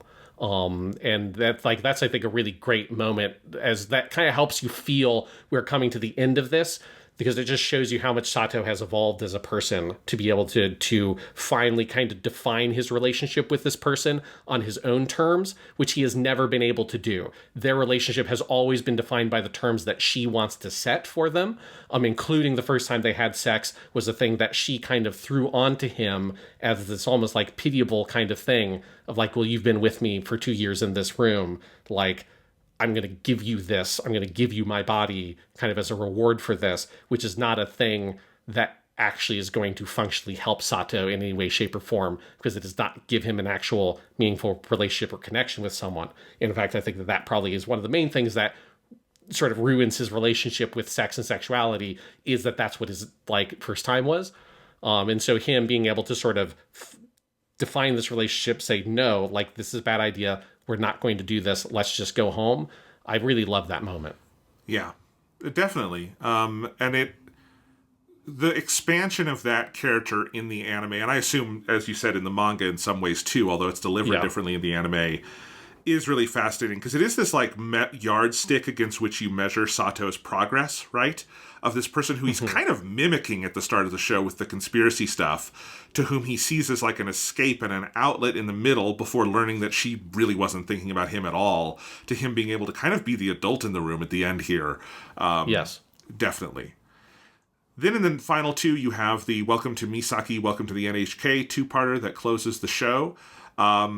As I said, this is a fairly close adaptation of the book. One thing that is different, and I do think this is an interesting difference, because it couldn't have been like a content issue, but I'm curious why they did it, is that the book, the detail that Misaki is always wearing long sleeves comes from the book. That's not a character design thing. That is a thing from the book that is very conspicuous to Sato. And late in the book, you find out that the reason for that, you think early on that it's maybe because of like cutting or something, but what it is that her abusive stepfather, because her biological father dies, the stepfather is abusive, he would put out his cigarettes on her arms, and so she has all these burn marks and doesn't want the world to see that. They don't adapt that detail, although they adapt everything else, including the fact that she wears the long sleeves. They kind of replace it with the thing of, he has that moment earlier in the show where he kind of pulls his fist back like he's going to hit her, and she cowers, and so he realizes that, but they don't do the detail about what is under those sleeves, and I thought that was interesting. Yeah, because so that thing with like the burn marks, that is in the manga. I've always interpreted in the show, it feels like she has cut herself before. Like, that's just kind of how I interpret it, because it just is so, because it is very conspicuous that every outfit she has long sleeves. And then, of course, she does have a suicide attempt where she cuts her wrist. You see that she's got a bandage on her wrist there. So I assume that, like, either the anime just sort of is like, you can assume it's the same thing as the book, or to me, the implication, not knowing any outside information, would be that this would not be her first suicide attempt. Because you also see the way that the aunt and uncle react to her being in the hospital. It feels very much like they have been through this before, and they have seen this happen before. And it's one of the reasons why the uncle is really upset with the aunt, because it's like, that you're not supposed to leave her alone. And that does not feel like something you would react quite that way if this was the first time this person had done that. And that is also a slight change from the book, because in the novel, the way she tries to kill herself is taking sleeping pills, and we learn she's been spending the entire year she and Sato have known each other getting a small assortment of sleeping pills in prescription form and sneaking them until she had enough to try to kill herself. So there's no cutting aspect there, but I agree in the show that's how it reads because of all of that, and because that is sort of our common iconography symbology of someone who self-harms in that way. And again, this is not me issuing a complaint against the show. I just think it's an interesting difference that I wanted to mention because, like I said, it's interesting. One moment that we haven't talked about yet much is when she has the contract, that the second contract that she tries to get him to sign. And it is when he effectively graduates. And this is just what it says in the book, but it's pretty much adapted word for word in the show. Defining Sato Tatsuhiko as Party A and Misaki Nakahara as Party B, the two parties agree to the following. A will not start to hate B. In fact, A will start to like B. A will never change his mind. A will never have a change of heart. When one party is lonely, the other always will be at his or her side. As B is always lonely, basically, A always will be at B's side. If we do this, I think our lives probably will move in a good direction. I think the painful times will go away. If you break this contract, the penalty is 10 million yen. In the book, that is a hard cut effectively from a different scene into that as the start of a page. And it is so brutally sad to see that as the way that Misaki conceives of herself and of Sato. And this is the way she has figured out that she can effectively confess to him, whether you see it as romantic love or the desperate need for friendship or whatever it is, just the need that she has to have this person in her life. And it is through that contract language. It is both like pathetic, but it is also bold. And I think the show does it very well also, where it puts that in her voice, right? As she narrates the contract. Yeah. So you have her reading it out, which is, I think, how they get across the kind of desperation of it. And like, on one level, of course, Sato shouldn't sign that because that is not the way to do this, or he shouldn't be like giving into that side of how she sees herself because it's unhealthy. But also, like, him running away is not healthy. But also, you understand why he runs away because it is such a bold and again sad thing to do. Of like, how do you deal with this? And I like, particularly in this final little arc, these last 2 episodes, the movement from that contract to the N.H.K. contract that ends the series of, now we are in a reverse suicide pact, essentially, of if one of us dies, the other has to die, so we have to go on living, which is sort of the healthier, less desperate version of this that is the thing that allows them to move on. And that is also pulled directly from the book. The last words of the book are also welcome to the N.H.K. Effectively, it's a little different. It's him signing his name and saying, "I'm the first member of the N.H.K." And I like both versions of it very much. But I think that contrast from point A to B is such a great narrative move. Where even if I have my little issues maybe with how the show depicts like the scene on the Cape or whatever, the overall movement from that contract to the N.H.K. contract is like narratively the thing that is so great about this ending to me. Yeah, because that first contract, it's called the Worthless and Lonely Human Beings Mutual Support Contract, is what it is labeled as.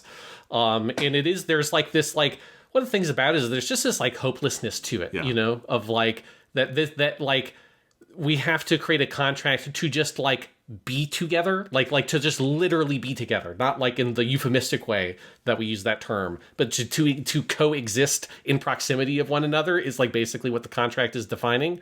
And yeah, Sato throws it away, saying like, this is too empty. Munashigiru.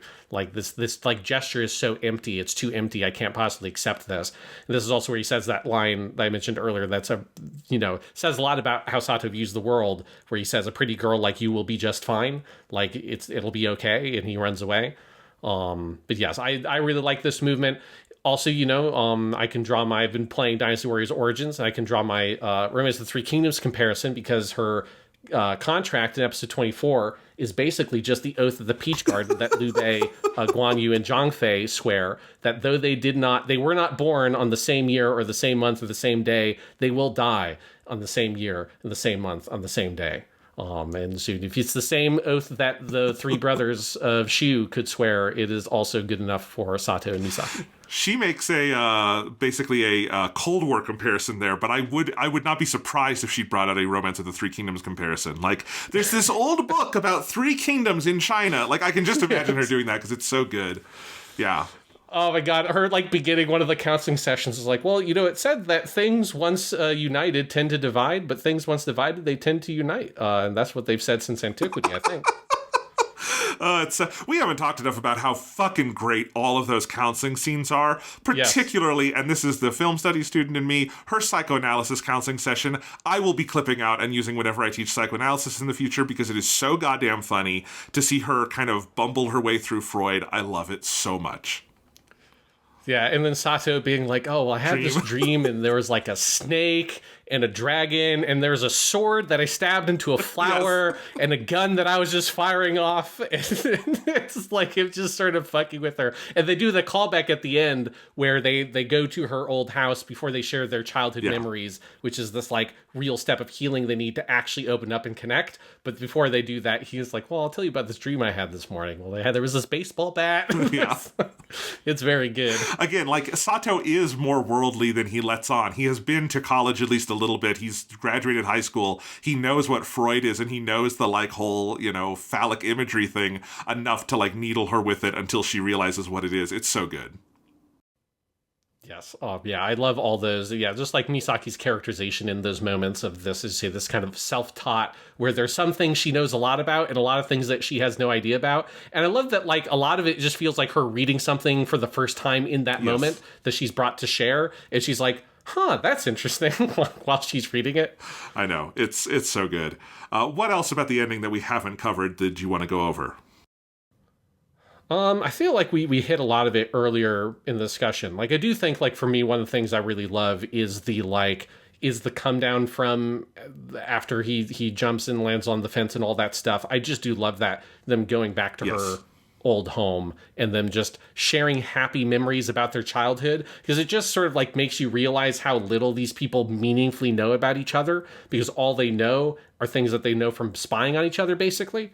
And so there's just like him being like, well, there was this one time I played baseball in middle school, right? Like them just sort of like opening up about that, I think is just like this really touching moment.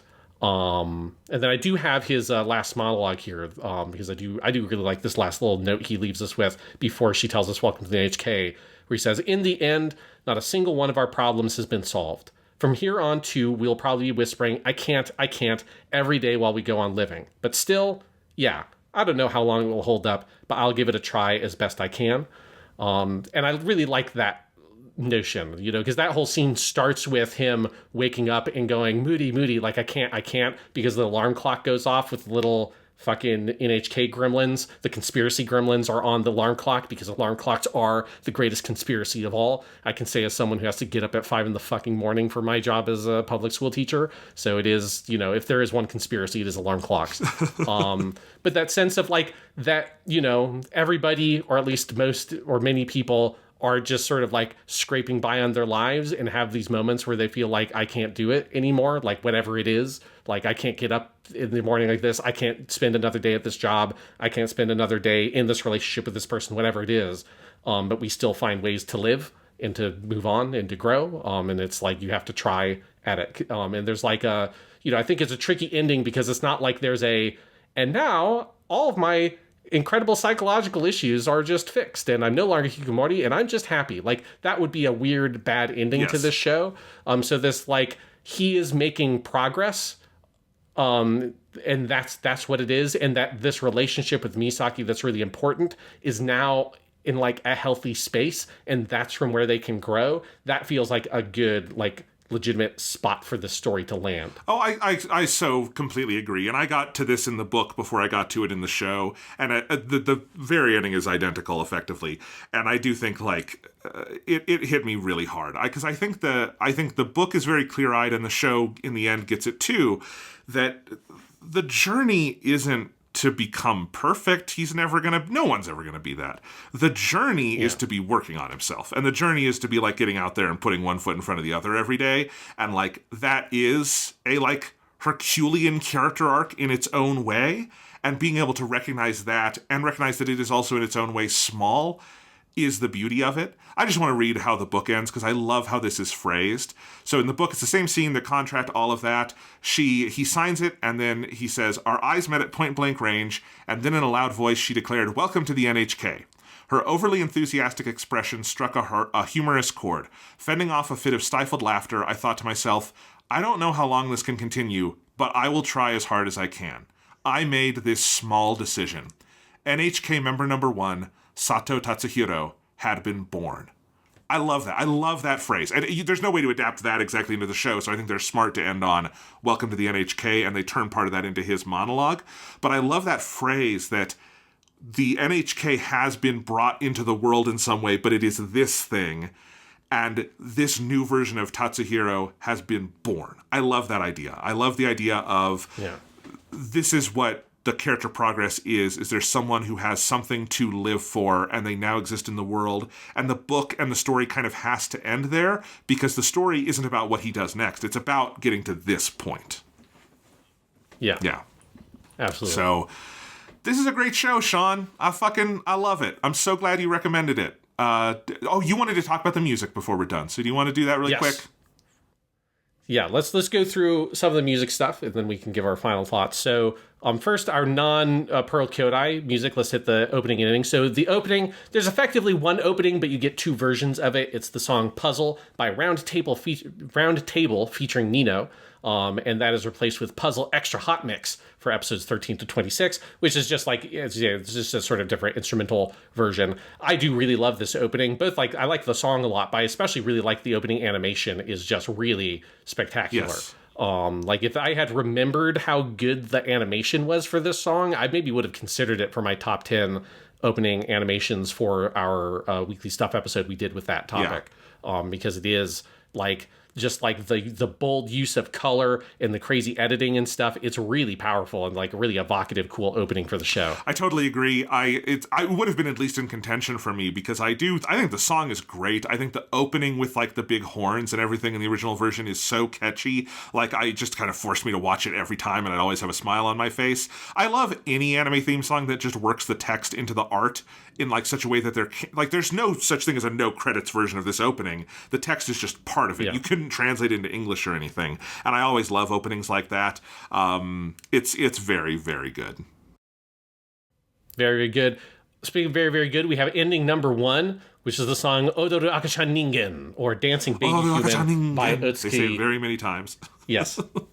Yeah, it's N.H.K. Kenshi is the artist there. God, this it's such a fucking good ending. Like both the song rules, but it's like the whole visual and it's like the message of the song is so potent. It's so perfect for N.H.K. This notion of like the little N.H.K. gremlins that are these baby humans, right? Where they are like full grown adults that are pretending to be babies in order to sort of like get affection from people. And it's like, and spread it out like across Japan and across the world, across the solar system, across the galaxy, across the universe, bah, bah, and this like the crying baby sound. And like the energy of the song is just so fucking cool and so potent. It is sick. And then they do there's like a couple of remix kind of instrumental versions that play in the soundtrack as well. And I just love this ending. I like it a lot. It disturbs me. Like it gets under my skin. I couldn't watch it every time. It would kind of mess with my head, but I think that is the intent. So A+ on that.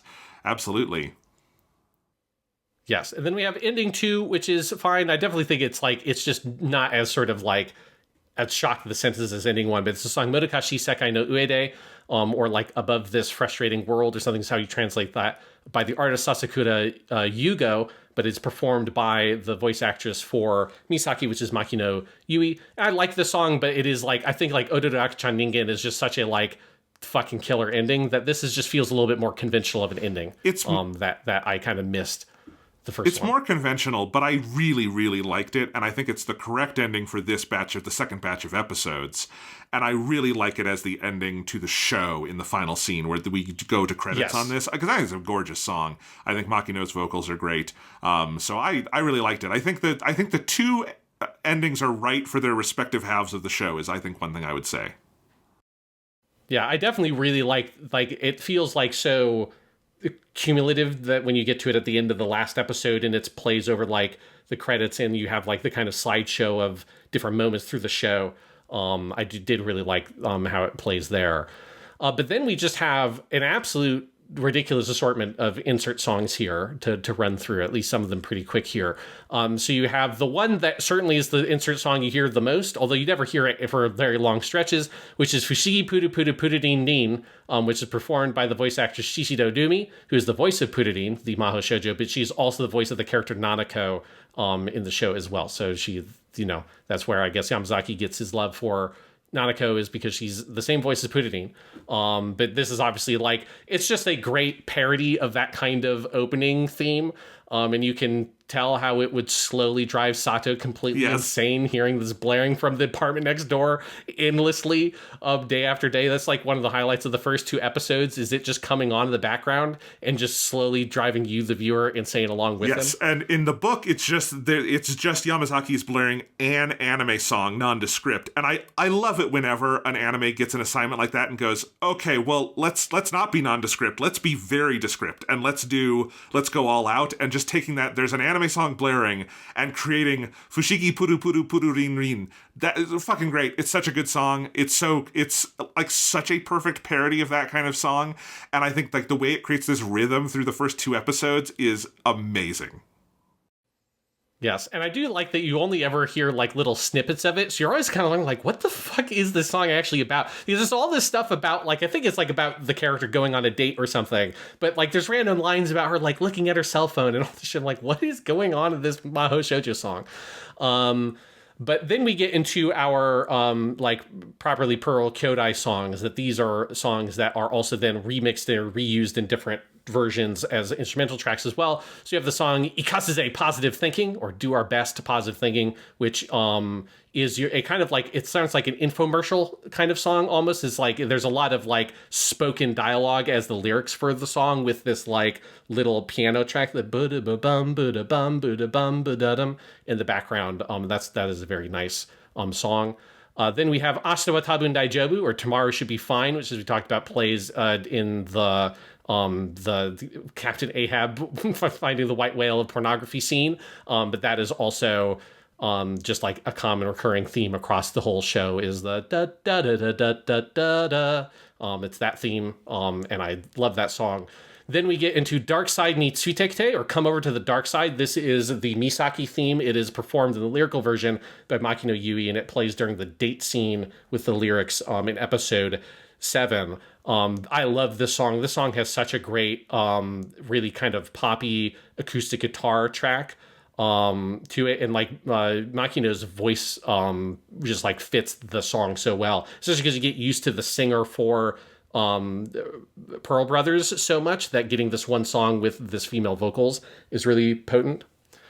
Then we have Natsu no Hi ni Yokoso, or Welcome to Sunny Days. That plays the lyrical version in episode 9, but this is our like nostalgia song. This is like this, or some version of it plays in most of the scenes when he's remembering Kashiwa Senpai, because the song is all about like remembering these sunny days of your past and like being in the summer.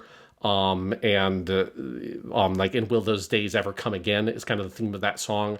It has a really beautiful acoustic guitar part that has a counter melody on piano that sounds so good in the chorus line. It's great.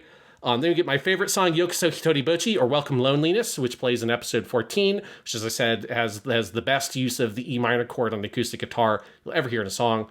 The Nihon Hikkikomori Kyokai theme in episode 15. This is just one of like the super drugged out songs, along with Odoru Dame Ningen 2006, which is an alternate version of Odoru Akachan Ningen that is also a super drugged out song. Then you get Kagero Desha, or Heatwave Train, I guess is what you would literally translate that. This is the song that plays a couple of times in the last arc. It's the song fully plays and Yamazaki goes home, and there's a montage of him going home on the train. But it is this very beautiful kind of like acoustic guitar ballad almost, that kind of is there for that like ending section of the show.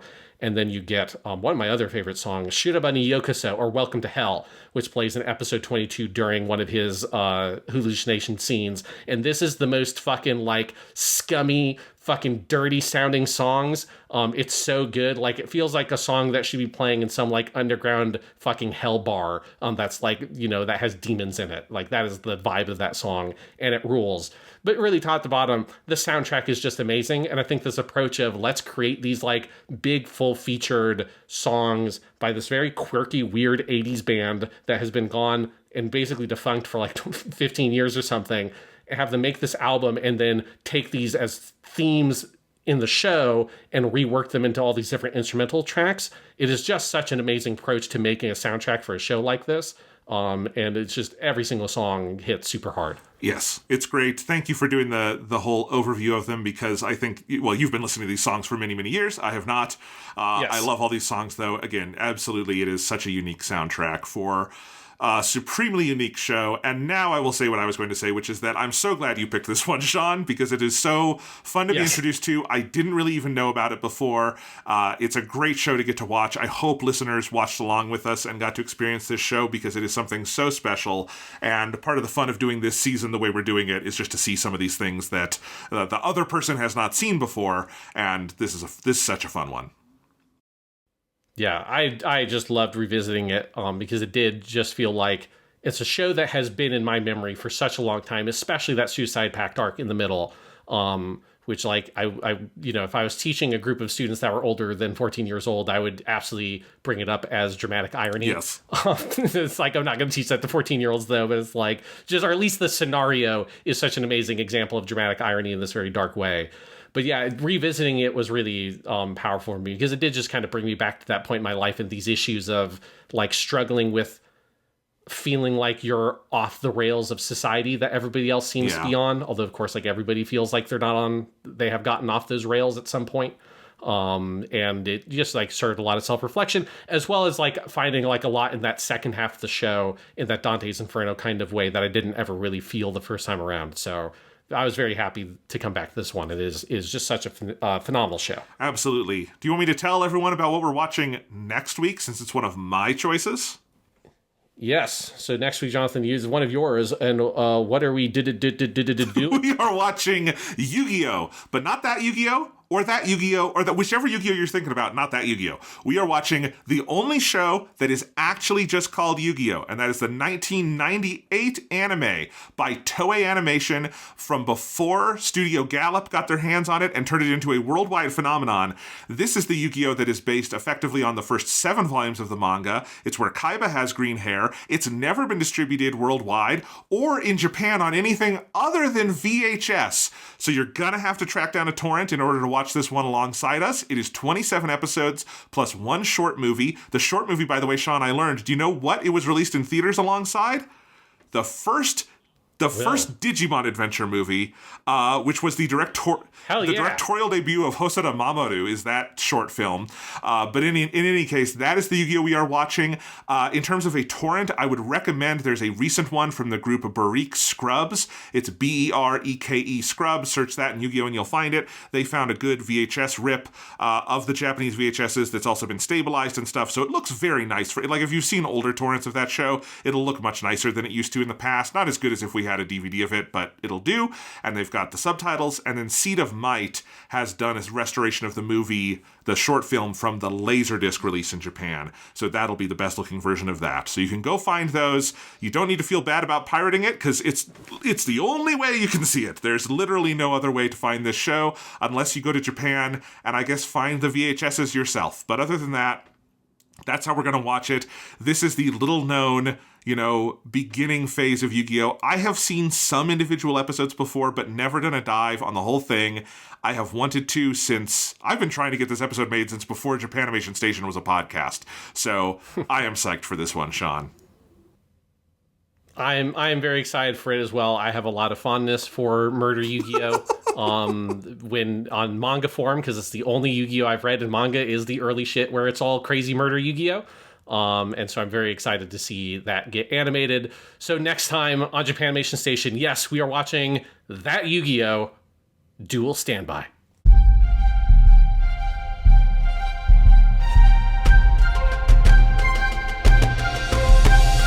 恋しているだが君が一番大切だから夫婦